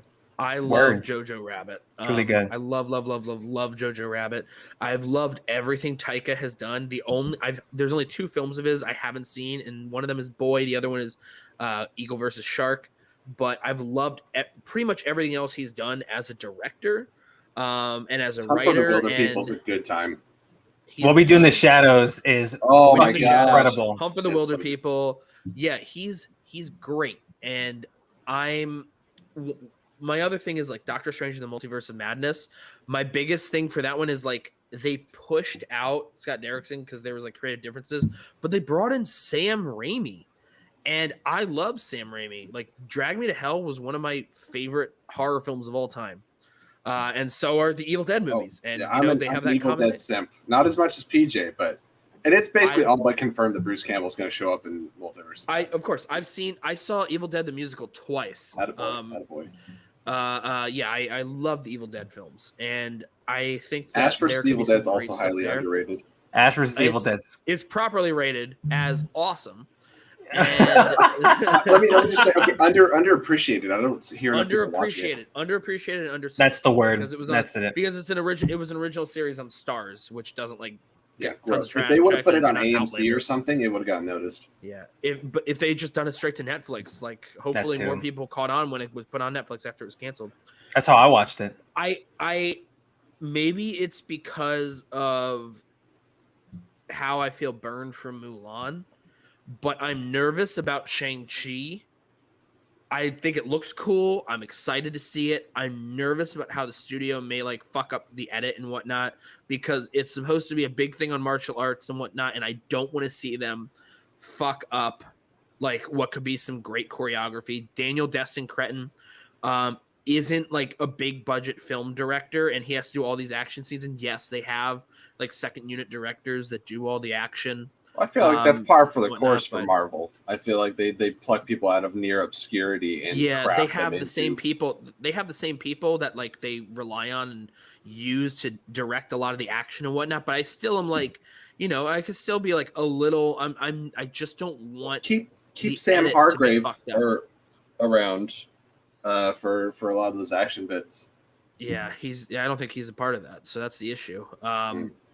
So yeah, that's my big thing. That I will probably just for now say the Eternals, only because of everything going on with what's his name, because of Chloe Zhao, and just I don't know, I'm the entire cast. Aesthetic. Yeah, like I get that some filmmakers, they did other stuff before they came in and shined in the MCU, but that doesn't necessarily mean that I can't still feel like nervous about it. Totally. I think that Daniel, I'm sure it'll be good. I'm sure I'll like it. I'm just thinking about the way like because Mulan's action scenes felt so choppy to me, and it's the same. It's still Disney at the top, kind of being like, hey, we're going to advertise this, but also kind of fuck around with the action. So that's and if it's the same thing like martial arts, I just don't know how they're going to do with it. So I'm going to go with the Eternals for now, with like. Oh my God, I forgot. Thor: Love and Thunder as like a really close second. Big love to Hawkeye, the series as well. I'm really looking forward to seeing Hawkeye and the introduction of the Matt faction of Kate Bishop, yes, and it being Haley Steinfeld. That's like ultimate fan casting. Haley Steinfeld's Kate Bishop, and I'm over the moon about it. So hell yeah, give me that Hawkeye series ASAP. I want to pull the board here really quick. How much time does everyone have left? Are you guys? Because I feel like. I gotta get a half hour. Scott's got a life. You got a half hour. Jeff, I don't know what you guys. I don't know. Scott, are you rushing out the door anytime soon? 10 more, 10. 10 more minutes. Let's still got a few minutes to talk about a couple more questions. Let's do it, baby. Well, I wanted to ask on that. I wanted to ask the chat. Do you guys want us, because we have some other questions here. Do you want us to keep answering either your questions or our questions, or would you guys want to see a little bit of trivia? Because I did write a fair amount of questions that are all across the board. It's not there's a couple IG ones in there, but it's not a bunch of IG questions. Good. Either way is fine. For right now, we could start the next question. But if you guys want trivia, let us know in the chat, and we can do some of that. And I think the people on screen are voting trivia. People I'd on love screen to. are voting trivia. Garth sent it in Streamlabs. He said in the chat, in the YouTube chat. So, Oh, I just If got he it. paid for a question, let's answer the question. He did. He did. Just answered one for free, so I'll pay for one. That sounds like a good deal. Thank you, Garth. You covered MCU Phase 4. What DC movies are you looking forward to? Even ones out of the DCEU, like the Suicide. Well, wouldn't the Suicide? Okay, like the Suicide Squad, the Batman, Black Adam, Shazam 2, the Flash, Aquaman 2, etc. okay. Wait, isn't the only one of that's not in the DCEU Batman? The Batman. Mm-hmm. Yeah, because Suicide Squad, we got Harley Quinn returning. Everything's and fucking Waller. connected nowadays because of multiverses. I mean, yeah. They're all the I don't wanna worlds hear of that nothing's DC. connected. There's a reason why IG is saying Marvel and not MCU, because multiverses mean everything's connected. Yeah, that's what PJ keeps saying. But is there something that stands out for everybody of what they're looking forward to in regards to DC? Because it's the only thing that's left is that's like done right now is fucking the Suicide Squad. It looks fucking crazy. I want it to be as weird as the trailers. Right, Garth. I know the Batman isn't in the DCEU, but I saw everything else, and I was confused by the question saying if all of those were not in the DCEU, because I was like, I think everything else is. For me, it's obviously the Batman. With that Nirvana trailer, still works for me. I watch it every so often. I'm gonna say Black Adam solely because of the Justice Society. Everything about that casting, like Pierce Brosnan as Dr. Fate, everything about that has me jacked. Aldous Hodge as Hawkman? Come on. Come on. He was so good in Invisible Man. Mm-hmm. So I'm looking forward to that. I want to say Flash, except for I just so don't ever want to see Ezra Miller do anything again.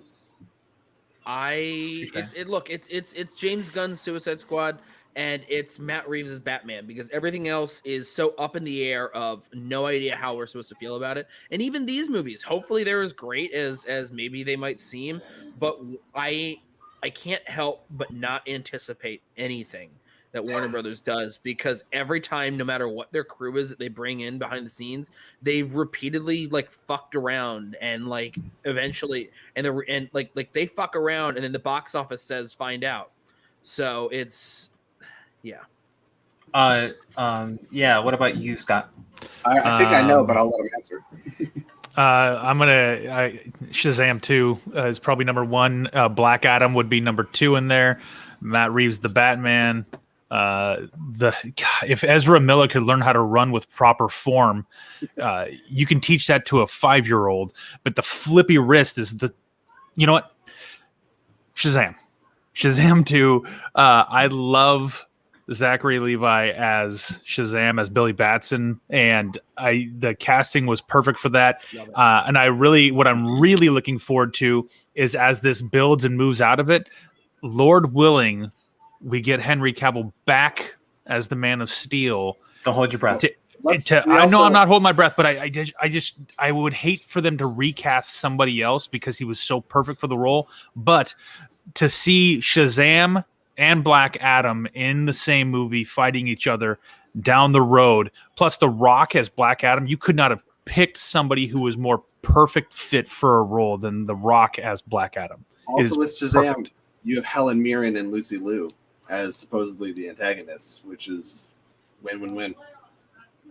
Yeah, great casting. And if they pull off even close to as good as they did in the first movie, which I think Shazam 1 is one of the best things the DCEU. Yes, you're onto something, Scott. You're onto something. I was rocking with you.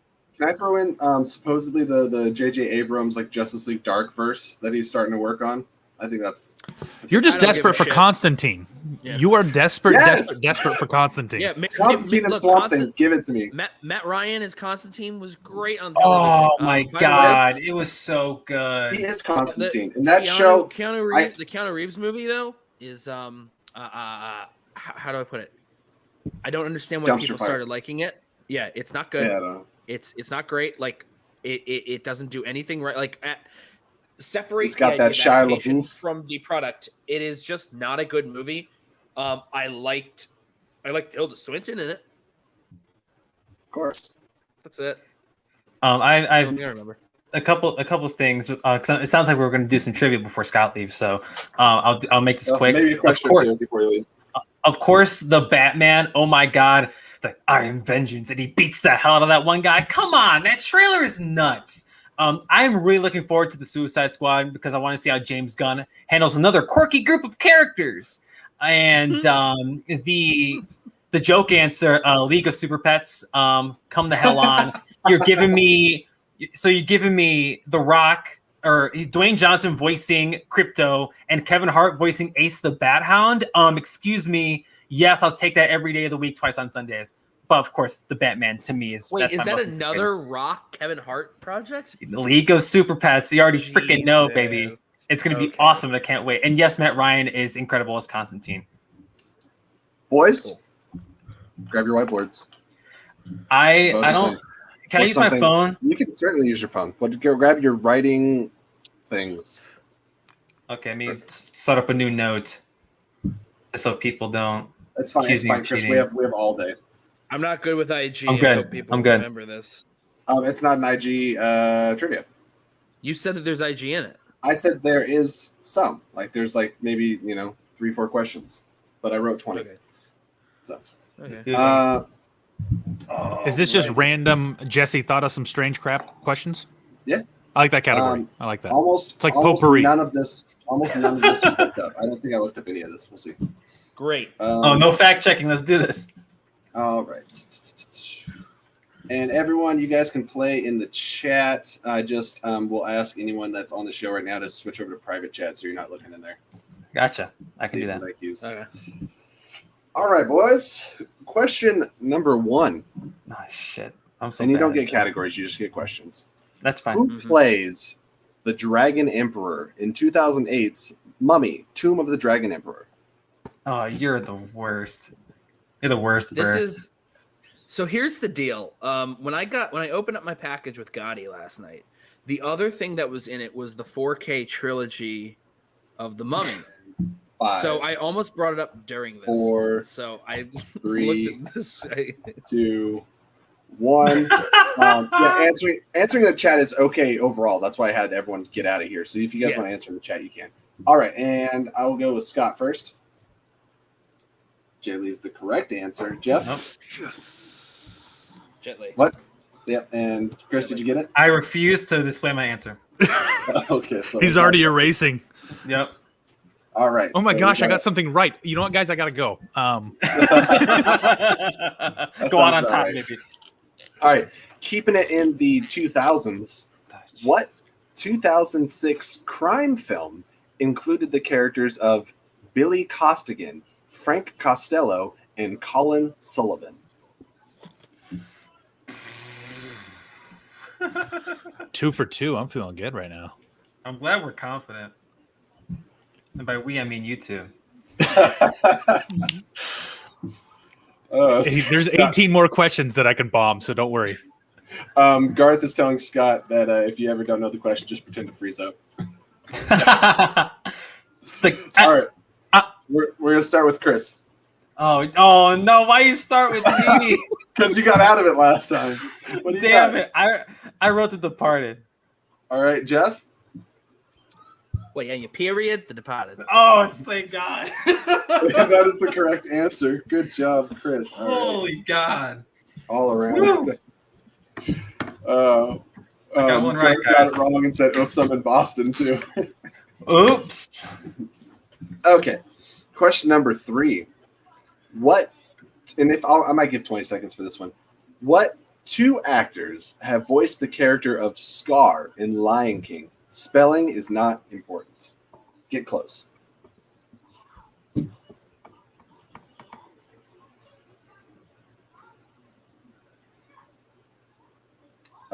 So, hey, Mark Ellis, did you see these 2 movies? Are these fun movies? I'm going to talk to my cat here in a second. I see the chat blowing up with the answers. I mean, I see the little number. It's been quiet. It's been quiet on this question, so I'm waiting for people to type it out. This is tricky. Scott's, I like how you worded it. Yeah. All right. So 5, 4, 3, 2, 1. Let's start with Geoff. Okay, Jeremy Irons and Chiwetel Ejiofor. Yes, sir. It looks like some kind of scribble in the middle of Chiwetel, but Scott. Yeah, I wrote some letters and realized I missed another letter. So I tried to just put it in the middle. I got Jeremy Irons and Jesse Swift. That was not theatrically released. That was a stage play. Chris. Gotcha. I also wrote Jeremy Irons and Chiwetel Ejiofor. Awesome. So Chris goes a point, and Chris goes points.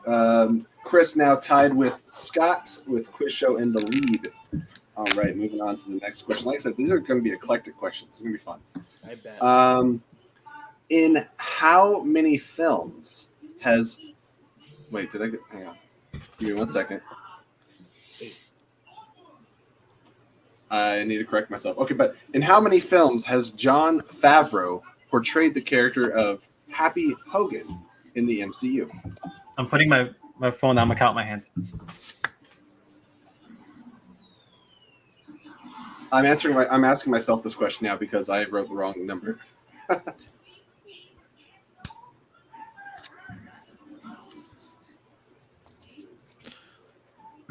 This feels like... Oh, man. Oh, my God. I'm gonna answer with you guys, so we're gonna figure it out. But first, I want to see what everyone says. Does everyone have a number? Wait. I wrote something down. I'll give you an extra 5 seconds. 5, 4, Shit. 3, Pardon my French. 2. I will be 1. right. Okay, I got it. We're gonna start with Scott. 7. Scott says 7. Geoff I said 6. I feel like it's 7, but I put 6. and Chris, what'd you say? Yo, I wanted to say 7, but I can only think of 6. Okay. Now we're gonna go through this together because I screwed up on the answer. So we have 3 Iron Mans, Yes. 2 Spider-Mans. 2 Spider-Man. Yes. 5. He's in Endgame. He's in the field scene of Endgame. Uh-huh. Yeah. What'd you get, I Scott? think that's 6. I wasn't really counting. I took a stab. Was he in... I feel like he was in another one, like, for a blip. He wasn't in the first Avengers or Age of He wasn't Ultron. in Age of Ultron. Or Infinity War. I'm No. looking it up right now. Give me a second. I'm Perfect. pulling up. He's in 1, 2. For some reason, I wrote 3, 1, and I was 2, like, why did I write 3 down? I think I got it mixed up with some other questions. 4, 5, 6. 8 when No It's Way Home 6. comes He out. has a deleted Okay. scene from Infinity War, Right. so that doesn't count. So I only That's see with like the 6 golf on cart there. or something, right? I remember that. Okay, I so only 6. see 6, but am I wrong? I just Sheesh. exited it. Let me see. What is 7? Garth is saying 7, 8 when No Way Home comes out. What's the 7? Yeah, that's what we're trying to. So he's in Iron Man. Read it off, like count it off while I'm reading them off. Okay, ready? We got Iron Man, Iron Man 2, Iron Man 3, Spider-Man Homecoming, Avengers Endgame, Spider-Man Far From Home. 6. Yeah, That's 6. 6. 6 is the ruling we're going with. Where'd 7 come from? Because we're not counting Infinity War. Well, yeah, Infinity War had a deleted scene. So yeah, it's just 6. That's what I thought. Okay, Right, so 6. Quiz We're sticking gets with out. 6. Sorry about that one, guys. For whatever reason, I think Quiz and Jeff. That's a It tricky had some- question. it had something to do with some other stuff on here. Oh, Garth counted Infinity War. Okay, I see what's up. I think I actually- was counting Infinity War thinking he was in there, like even like in the background or something. And so I was Right. counting those 2, both of the, or maybe one of the Avengers films floating around. I had to remember other if he was than in the those. first one or not. I forgot. If I Yeah. wanted to maintain my pride, I probably would just skip that question. So But that was I forget that Gwyneth Paltrow was in the beginning of that film, or when Tony was brought into the fold. she shows up in the first Avengers also. Yeah, that's what I'm talking couple about times, with yeah. Okay, yeah. with Avengers. Well, she's also at the end on the plane when he's going up into space. All right, Show you question number 5. Question number 5. Quiz maintaining a perfect score so far. We'll see if he gets the bonus point at I won't. the end of 20 questions. Now the first Avengers is listed for Jon Favreau as being in it, so 7 would be correct. where- How where's so, the Willis? I don't. It's listed as a credit for Jon Favreau as being in the first. Is Avengers that on movie. Google? Because Google likes to include franchise characters. I'm on and his. that's I'm on the not- Wikipedia. I'm on the Wikipedia filmography. That's where I go off of for a lot of stuff, and he's not listed. Challenge. I'm trying to. He's not. I don't think we don't see his face. He's not in it. He's not in the Avengers. He's not. Okay. All right. We're We just also, going we to also have question MCU. We also have MCU expert Pat in the chat. And he said it's only 6. Okay. Okay. Word. which that is. Let's move forward. It's Now I gotta rewatch it. there's not money on this anyway, so I've started a debate. That's what you think. You all owe me $10 unless you win. All right. Question number 5. In which 1998 slapstick comedy do you hear the line "Captain Insano shows no mercy"?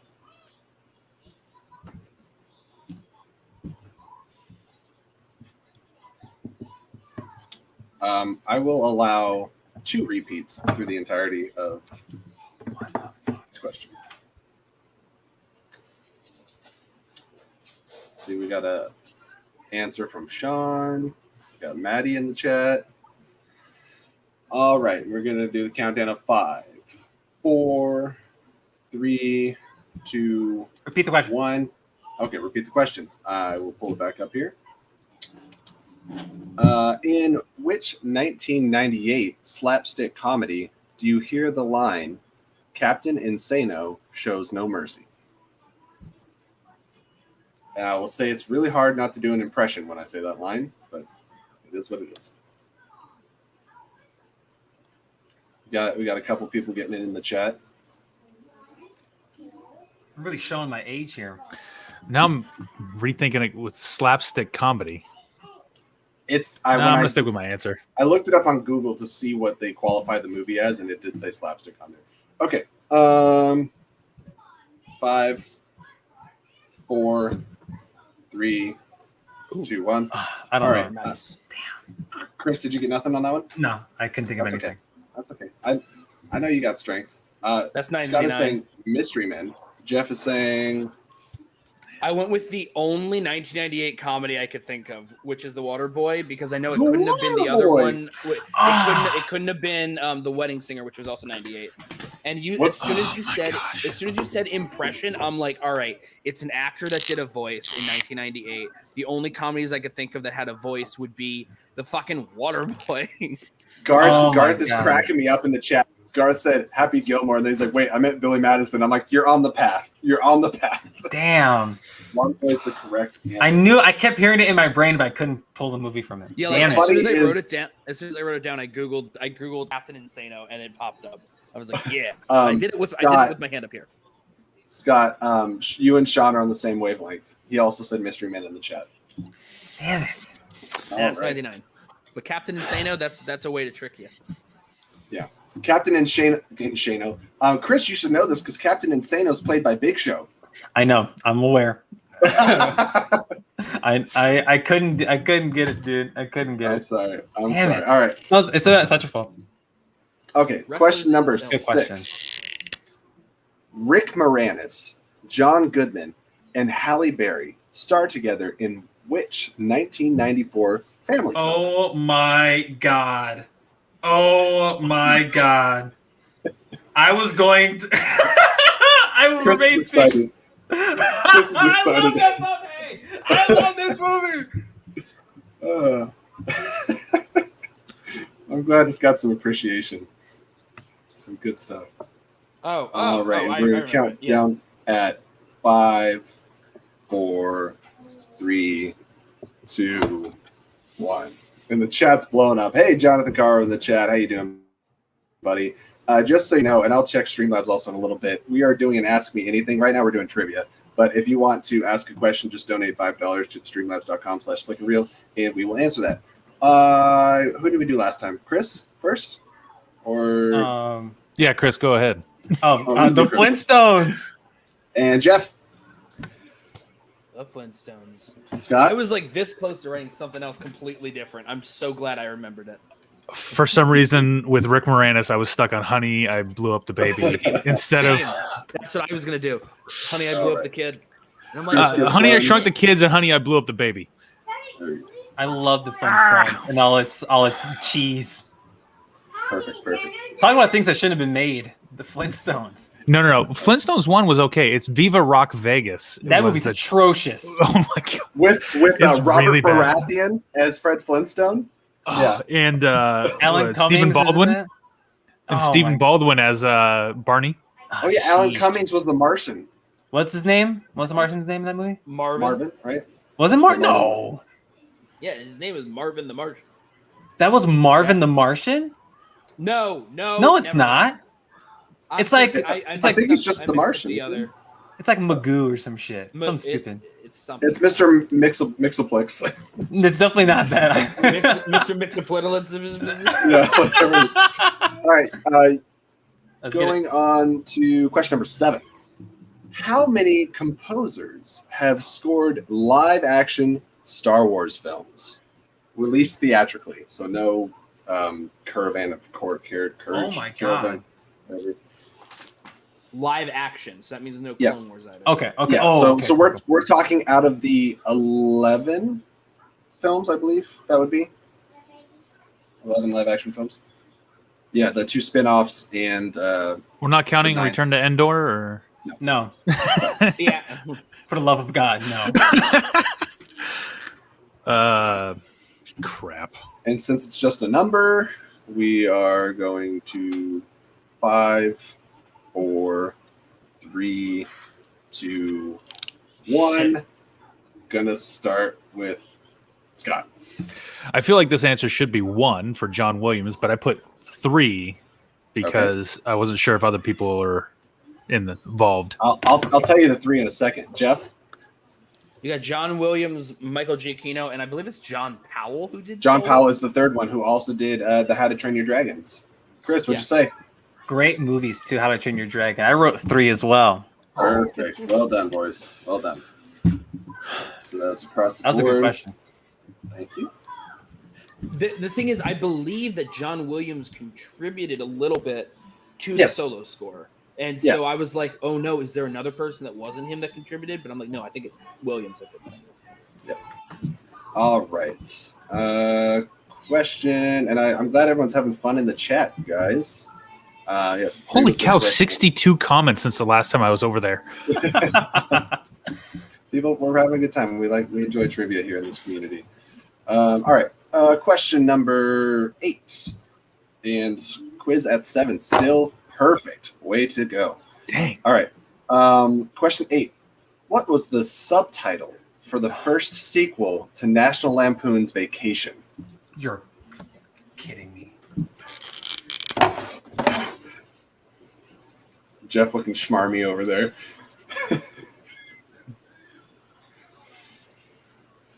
All right. Let's see if anyone gets this one in the chat. I got it. Oh, yep, we do got one on there. All right, we're gonna go. Wait, hold on. Which movie was it again? Wait, repeat the All right, question. First you wanna- sequel, right? You want to repeat? Yes, I will Yeah, repeat. repeat the question. Yep. Okay. Just instant panic. What was the subtitle for the first sequel to National Lampoon's Vacation? Oh, yep. I absolutely wrote to the wrong sequel to the wrong National Lampoon series. I'm not confident with my answer. I'm not at all. All right. Wait a minute. 5, Oh, damn it. Four. Oh, my I don't remember the 3, subtitle. 2, 1. We're gonna start with Jeff. Well, I mean, it's not a subtitle so much. It's just National Lampoon's European Vacation. I guess I could Because it's vacation, European vacation. If that threw somebody Christmas off, they can challenge it, I guess. Vegas Scott, what vacation. did you say? I put European Vacation, but I think Chris? as a subtitle, I think it says something like Griswold's Go to somewhere or something like that. That's not part of the. Is that a hold on? That's I don't know not if it's the- officially, the full but it is title. European Vacation. Chris? I completely spaced on European Vacation. I wrote Christmas Vacation. The answer is European. The answer I was Okay. looking for was European Vacation. Yeah, Perfect. no, there's. I- no I knew subtitle what you to it. meant, That's but- I should have just said the title of the. I So apologize. You want to know what I wrote down? You said subtitle. So in my head, a subtitle is where it has the title and then a colon right? and then a You're- title. You are correct. So in my head, my mind went to National Lampoon's Van Wilder, The Rise of Taj, and I wrote down The Rise of Taj. That's fair. That's fair. If you would have wrote down The Rise of Taj and wanted to really challenge that, I said subtitle. I probably would have thrown the question out. We need a new question. Since 2 out of 3 of you understood what I meant, we're gonna. I knew what you meant. Yeah. What's our tally currently? I know Jeff's still riding a perfect streak. Quiz is sitting in there with 8 points so far. Scott has 4 and Chris has 4. I missed I'm eyeing you, Chris. I missed. Wow. Oh, okay. It's going. I trust you. Let's keep going. All right. Yeah, it's a 2-horse race per second. Let's get this. That's right. Out of 3 of us, that's amazing. Unless we just get like a 4-streak bump. Baby. Wait till the possible. IG questions. I'll fuck it up. All right. And also some others. In everyone's favorite reboot, in 2016's Ghostbusters reboot, who played the team's less than bright receptionist, Kevin? Oh. I was like, what the hell are you going to write from that? I don't even remember that fucking movie. And I tried to write a lot of... I didn't go super deep with these questions. It's kind of like a lot of surface level stuff that's like, you know it or you don't, except for the You should contribute to the FCL. They need surface level. If Schmodown keeps pissing me off, we'll see. I didn't say that out loud.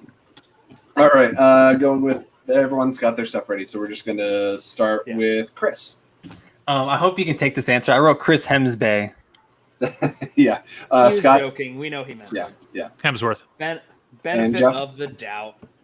Chris Hemsworth. We're all talking about the same person. Yeah. It's just like Hiddlebay. All right, so Chris and Scott hitting their first 5 points.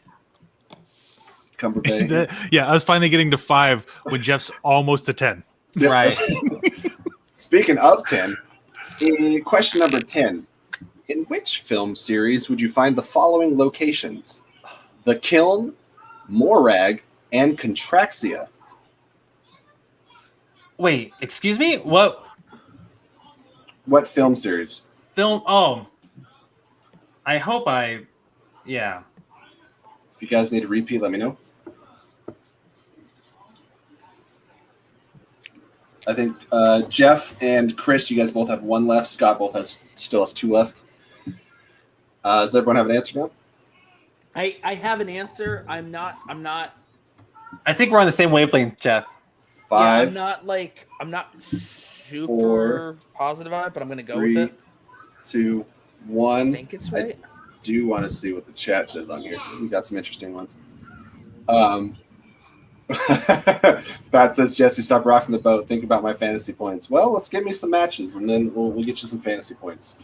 We're going to start with Scott. I believe this is the Avengers series that has these ones. And Jeff. I put GOTG to Guardians of the Galaxy because the Kiln, I think, isn't it like the name of the prison that they went to in the first movie? Chris, what do we got? Guardians of the Galaxy. Chris and Jeff both go up 1. Oh, man. I thought Morag was the... Am I right, though? Yes, I believe you're right. Yes. So, Morag technically is in Avengers Endgame. However, the other 2 locations are not. That's what threw me. Because they revisit that planet. The Kiln is what I should have remembered with the prison, but oh well. You know what? That's what got Fine. Morag sounded like it was like Guardians, but like the Kiln, I'm like, I believe that's like specific to the first Guardians film. And then Contraxia is the planet that had like all the like prostitutes or whatever in the second Guardians. Oh God! Because you can contract yourself some diseases. So here's the deal, Scott. If you had written MCU, I think it would have been acceptable. I was gonna write that down. I was gonna write that down. It is one movie franchise. Get out of here. Again, 2/3 of the people knew what I meant. And then Pat says a piece of Contraxia through a portal. I mean, is that where Howard the Duck popped out of? It might have been. But the Kiln. Yeah, all right. Anyways. No one's popped out of the Kiln in Endgame. That's true. Going on to the next question. I will tell you, in the world of DC, Jaimon Hounsou has appeared in how many films based off of DC Comics? Oh, you son of a biscuit. I could rephrase this to Jaimon Hounsou has roles in how many films based off of DC Comics? Because you could argue appearance if you really wanted to. Oh my god.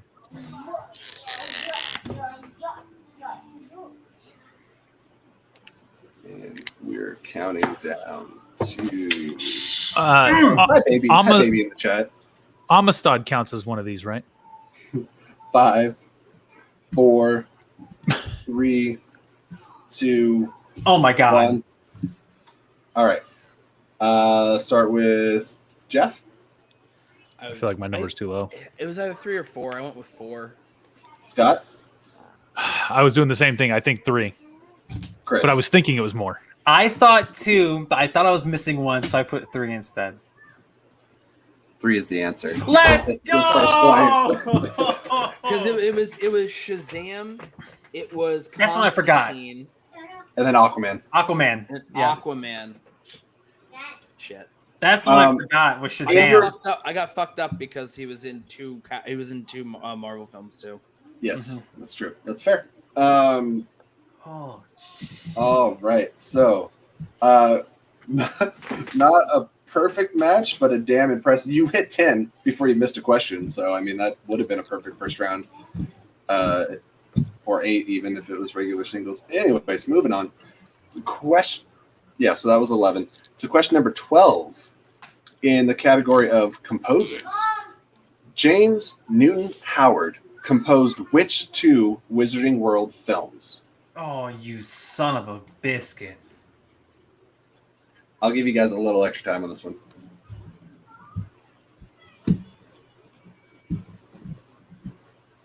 Oh. Understandable. Somebody missed Constantine on the last question. Easy to forget about. Easy to forget about.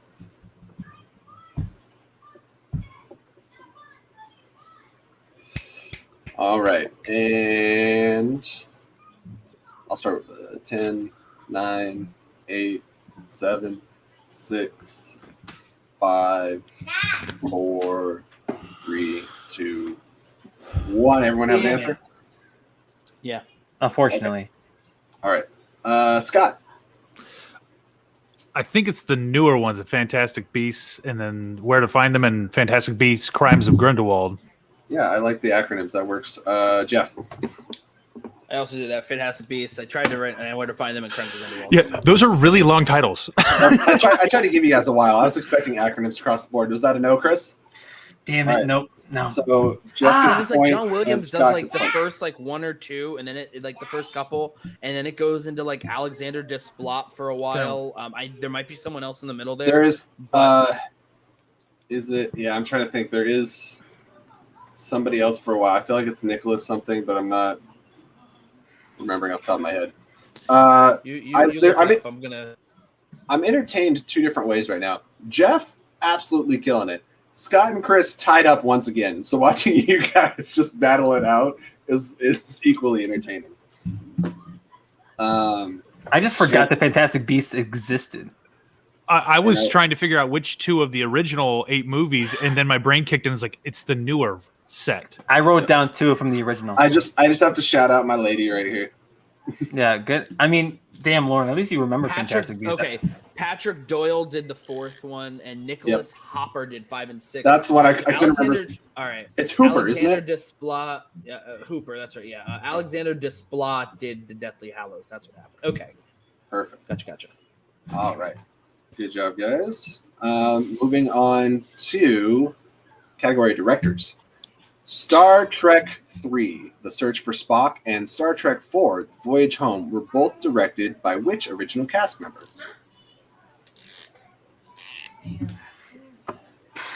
Way to give it away. I know. I was trying to think how hard I wanted to go for a fun trivia match with people of varying interests. So I just bought they just released like a whole like Blu-ray thing of the original 10 films that aren't the Kelvin line. I just bought that thing, so it's a good box. All right. 5, 4, 3, 2, 1. Obviously. I'm breaking up. We see you. Am I We can okay? hear you. Can you All see right, us? Yeah, I can see you fine. You're fine on my end. I just got the internet warning. Start with, I don't know, Chris? Oh, geez. I don't know. So I put Leonard Nimoy. Jeff? Leonard Nimoy. Oh, my God. Scott? Leonard Nimoy. Oh. Yeah, across the board. Points. Who directed the fifth Points. movie? Is William that, Shatner. yeah, was that Shatner? Is that Final Frontier? Yeah, William Shatner. It's the only one they let him direct. Yeah. And then Jonathan why. Frakes did What's 2 his movies God of the named New Starship? Generation. Yeah, he did. Next He Generation. did. Wait, he did First Contact, and then I think he did. Did he do Insurrection? Insurrection. Or did he do Yeah, Nemesis? his First Contact and Insurrection. No, Nemesis is Nemesis was some Stuart Baird. Stuart Bard. Baird. Yeah, Baird. Baird. Yep, That's that right. one. Okay. I've been studying. All right. So again, we have Quiz at 12 points, Scott at 8 points, and Chris at 8 points. You guys are coming up, though. You're coming up. You're making. As long as I hit your way double up. digits, I'll be okay. Yeah. I won't cry myself to sleep tonight. All right. Question number 14. How many Middle-earth films have been composed by Howard Shore?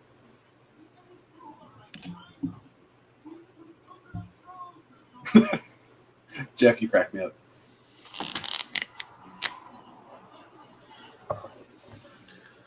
Oh my God. This is what happens when you've only seen all of them once. I have them here. Seeing them has not I'm like doesn't do help I want to with get knowing them the for the composers. 4K as well, but it's like, do I? I probably do. I'll probably get the Steel. I just watched the OG trilogy for the first time last summer. All right. I need to five, do. four, three, I still two. plan on doing like one day watching all 3 extended editions as a drinking game. I've done that like 4 times for fun because they're start my game favorite watching? movies. Yeah. Let's No, start not with the Jeff. drinking, I the haven't watched- watching. Haven't watched Jeff. them over 10 years. What'd you get, We got all 6, baby. Scott? I didn't write 6. Chris? I wrote 0. Oh, I was thinking it was somebody else. I wrote 6. 6 is the correct answer. So Chris goes up 1, and so does Quiz, putting Chris in the temporary second place lead. Temporary, definitely That's temporary. that's the second match that we have going on right now. Is the Yeah. Second place. This is award. broken up into 2 different things. It's how many answers is. quiz show can get correctly, and then the fight between Scott and myself. it's I just I'm mad- tipped I'm my mad hand. that I You got was the lead off now. I'm mad that I was off by 1, and here's the thing: I knew it was 3, and I second guessed myself too. With that. You did say it was 3 or 4. Okay. In comic book movies, question number 15. And Howard's dog. Chow Yun-fat and Sean William Scott star in which comic book film released in 2003? I feel like I'm preying on young little Chris. Got it. Got it. And here comes Scott coming back up to tie it again. Back and forth, baby. Back and forth. 5, 4, What question is this? What number is this? 3, 2, 1. This is question 15. Oh my god! All right. 5 more of these still. Jesus. We'll start with Scott. Bulletproof Monk. Jeff? Yeah, Bulletproof Monk. Chris? I've never heard of that movie. All right. So once again, Scott and Chris tied right back up. I wrote something down. I'm too embarrassed to say what it is. Let's move forward. Was it No, actually, let's. American No, we know Pie? that you have to head out. We know that we got to wrap it up soon. So let's keep going. No, hey, you know what? Yeah, we got 5 more questions. Let's do them. Yeah, let's do them. All right. Okay, you said you were done 10 minutes an hour ago, so let's go. Trivia happened. Trivia happened, Jeff. His competitive streak kicked in. Oh, I love All the right. competition. Question number This is the 16. competition. I have to tank hard now. Keira Knightley has appeared in how many Pirates of the Caribbean films? Oh my god. Jesse, I told you like a week ago I've never seen these movies. Oh my god. Whose fucking fault is that? They're incredible. Fuck you, Jeff. All right, children. Guess you just saw all of them a week ago. Not me. I saw them 2 weeks ago. No, actually, it was a week ago because it was Shark Jumpers was last week. That's right. Shark my Jumpers. God. Hoo-ha-ha. All right. And 5, 4, 3, 2, and 1. Start with Scott. I believe it's 4. Jeff. Well, she has speaking roles in 3, and then she's just on screen to give a kiss to a guy in the 4th in the 5th movie. So 4. Chris. My initial thought was 3, but I put 4 in big letters. Hey, there it is. Hey! All right, I thought that's where I was going to sneak I had ahead. a feeling. Scott and Chris both hit 10 at the same time. What number am I on? Let me see. You 20. 20. One second. So that was question 16. So you should have 15 points. Yep. Okay. I think Jeff's So- only missed 1 so far. Yeah. And he was off by 1. So here's the deal. Based on math alone, if I miss Game's over. the next few, I'm still winning. It's a fight You for could nail it second, in. like how it was the But second I missed. The second spot I missed. That's after after the first 6 Let's go. questions, it became a okay. All right. Let's do it. go. Question 17. Name either of the 2 007 films that have been directed by Martin Campbell. Oh.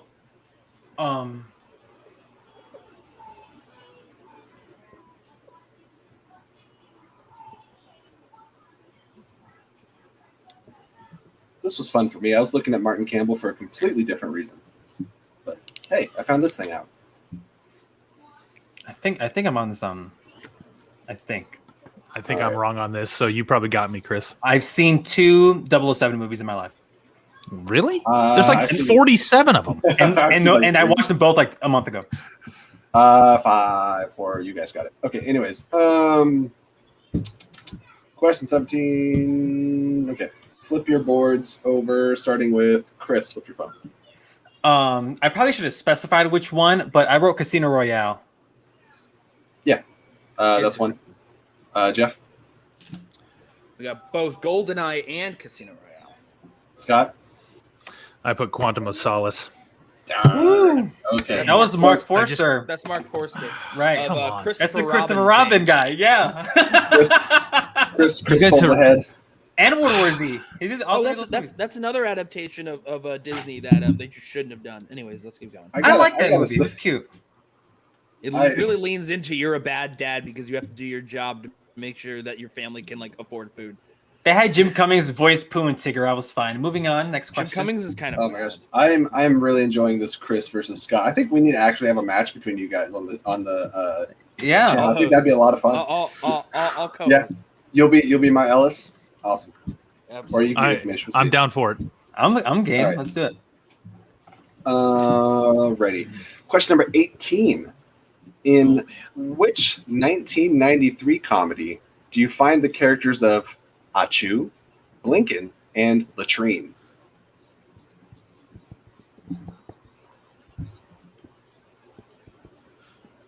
Just a reminder, Jeff and Chris have 1 repeat. Scott Got has it. 2. I need to hear it again. I missed the first part. Okay. In which 1993 comedy do you find the characters of Achu, Blinken, and Latrine? I really want to know if the chat knows this. Lee, yep, a couple of them. I'm pretty sure everyone but Chris knows this. Are we going to tie it right back up, Scott? If he whiffs on this, yeah. Your guys' back and forth is absolutely killing me. I was And 12 it's years never- old when this movie came out. I was born. Dang. My back hurts Oh, now. probably. All right, we're going to start with Scott.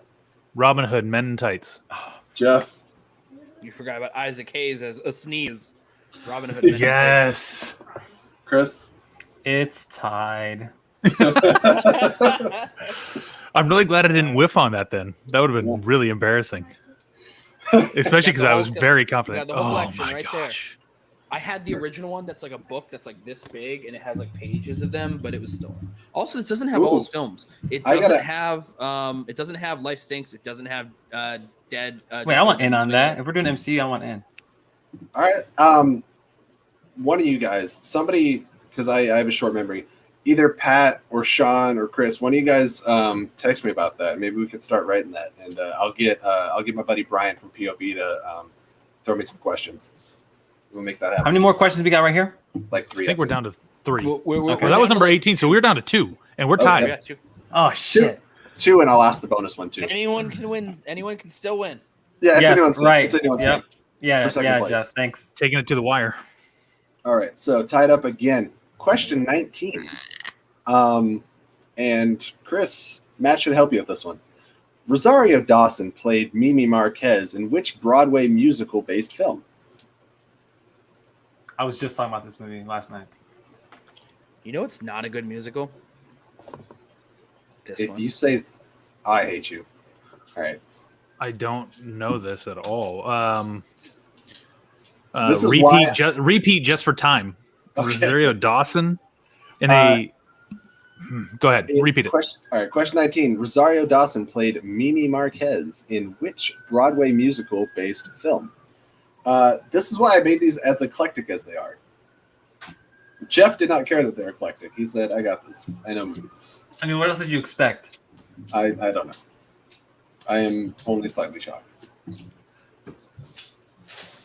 So that means Jeff could go almost perfect in 2 round ones.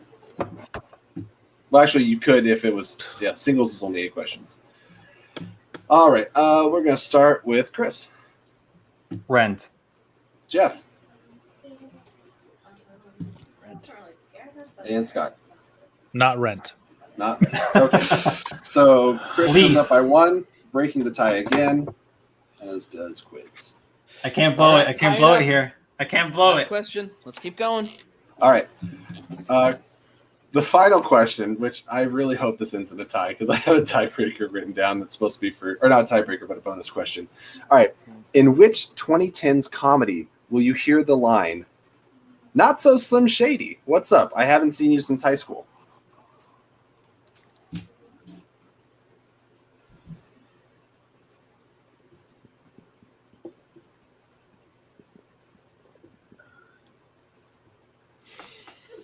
Oh no.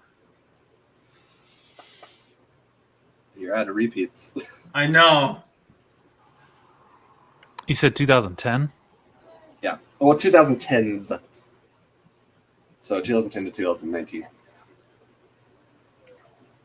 All right. 5, 4, Oh my god. 3, I don't have it. I don't think I have it either. I Damn wrote something it! down though. 1. I got nothing. All right. Chris got nothing. I'm going to ask Scott out of curiosity. 21 Jump Street? Jeff? Yo, are you serious that you guys are gonna end in a tie? 21. Oh my god! I couldn't get 21 Jump Street out of my brain. I'm like, that can't be it. That can't be it. Oh my god. You should have So- written something down. Oh man, I almost wrote super bad, and I'm like, no, it's after high school. These guys are in high school. It's got to be 21 Jump But Street. also 2010s, and that movie came out in 2007. Damn it. So, Quiz right now at 19 points. You only missing 1 of the 20. Good job. And- I fucking knew it too, and I overthought it. Scott at 17. Chris at, or not 17, 12. I'm sorry. I just added a whole bunch of numbers on there. So we got 12 to 12. We're going to hit this tiebreaker for you guys, hopefully, and a possible bonus point for Jeff here. All right. For your bonus question, San Dimas, California is a central and key city in which time traveling franchise? You gotta be kidding me. Oh my god. Just I gotta write something. Down. just for fun. Got it. I gotta write something down. This one's placating to Scott's age a little bit more. I'm old. I'm really old. All right, and I feel like they didn't give it away because all the best time traveling things are in the 80s. I already wrote down an answer. That didn't help me like at all. Oh my god. Scott, why don't you let the people know what it is? They even went to San Dimas High School, ladies and gentlemen. Bill and Ted's Excellent Adventure, Bogus Son of a Journey. bitch! Oh my gosh! For the record, you just said franchise, so I just wrote Yeah. Bill and Ted. I wrote Bill and Ted's, but I made sure to I kept writing the first title. Well, Yeah. San Dimas is, it's central to their whole thing. So Bill and Ted Sandimas was the rules. answer. If somebody All felt right, like challenging here's that, Chris, the what deal. did you This write? says here, I this refuse is- to write my answer. So here's the deal. This says here that I have had 120 comments that I've missed. go check them. Go check them out. With that brings the final score to be Geoff at 20, Scott at 13, and Chris at 12. Damn. Nice. Oh, Great. good job, guys. Great show, everybody. Great show. We did have some other questions on here, but unless we have anything on Streamlabs, let's see. That was Nope. a blast. That was Yeah, an that was absolute fun. blast. That was a lot of fun. We went a little over 2 hours, and it was just an Ask Me Anything. But I wanted to do something different than just doing news today. So thank you guys for joining me. I'll let everyone do their sign offs and stuff here. Down. All right, this was so fun. I had a Geoff, great where can fucking people time. find you, Mr. Almost Perfect? Yeah, thanks for telling me about what I didn't do. You could find me in Philly. You could find me on my channel, which is Schmo Me the Money. We have a Twitter page, of course, which is I'm writing it in here right now.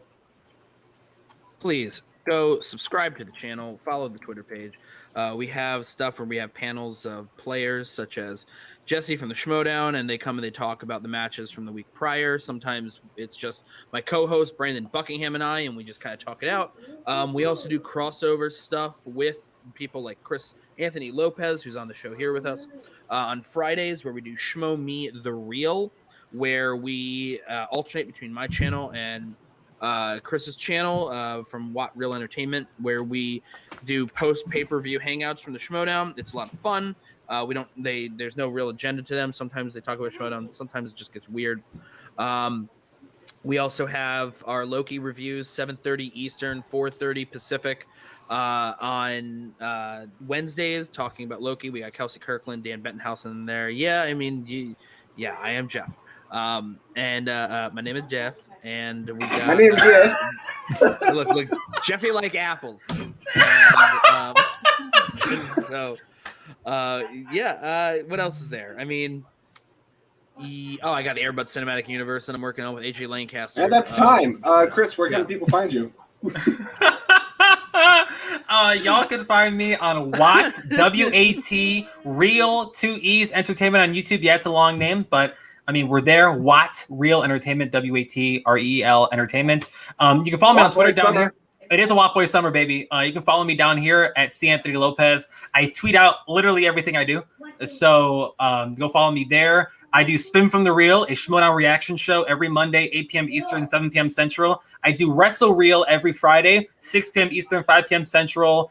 And I mean, I'm all over the place. I do Loki stuff. If you want to check out my personal podcast, it's Away. What's going on, PJ? Of course, you're ending when I get here. What's up, PJ? I love you. PJ, go back and watch the questions. See what you think. You can catch my Everything podcast. It's like my Everything Bagel. That's not Schmodown or wrestling. It's For Chris's Sake, FORCHRIS_SAKE. It's wherever you find your podcast, Apple, Spotify, whatever the hell. Go and check that out whenever you can, if you like. But this is fun. I do a bunch of stuff like this with my friends from the space. So thank you guys. And of course, like what Geoff mentioned, Schmo Me the Real after Schmodown pay-per-views only after the pay-per-views. So just follow us on our socials, and we'll tweet out the links when we do shows like that. One day I'll be on a pay-per-view. One day, and we'll be ready the second you are, dude. One day only at Bon Macy's. All right, so you guys can obviously find me here all the time, spitting some jabber on the Flick and Reel Fancast. Usually Saturday mornings at 9 a.m. we do news and views, where we just break down the movie news of the week. Thursday nights at 7 p.m. we have started doing our Loki reviews, and Kelsey Kirkland has been a constant on there. Sometimes we got Sean Windblade, Matt Thomas, but might have a rotating cast of characters coming through there, so enjoy that. But most importantly, I would be remiss if I didn't bring up my favorite show that we do here on the Flick and Reel Fancast, and that is Shark Jumpers. Haha. And on Shark Jumpers, we just talk about movies, TV shows, video games, anything of the like that has jumped the shark and just really gone headfirst into a pile of poop as far as quality goes.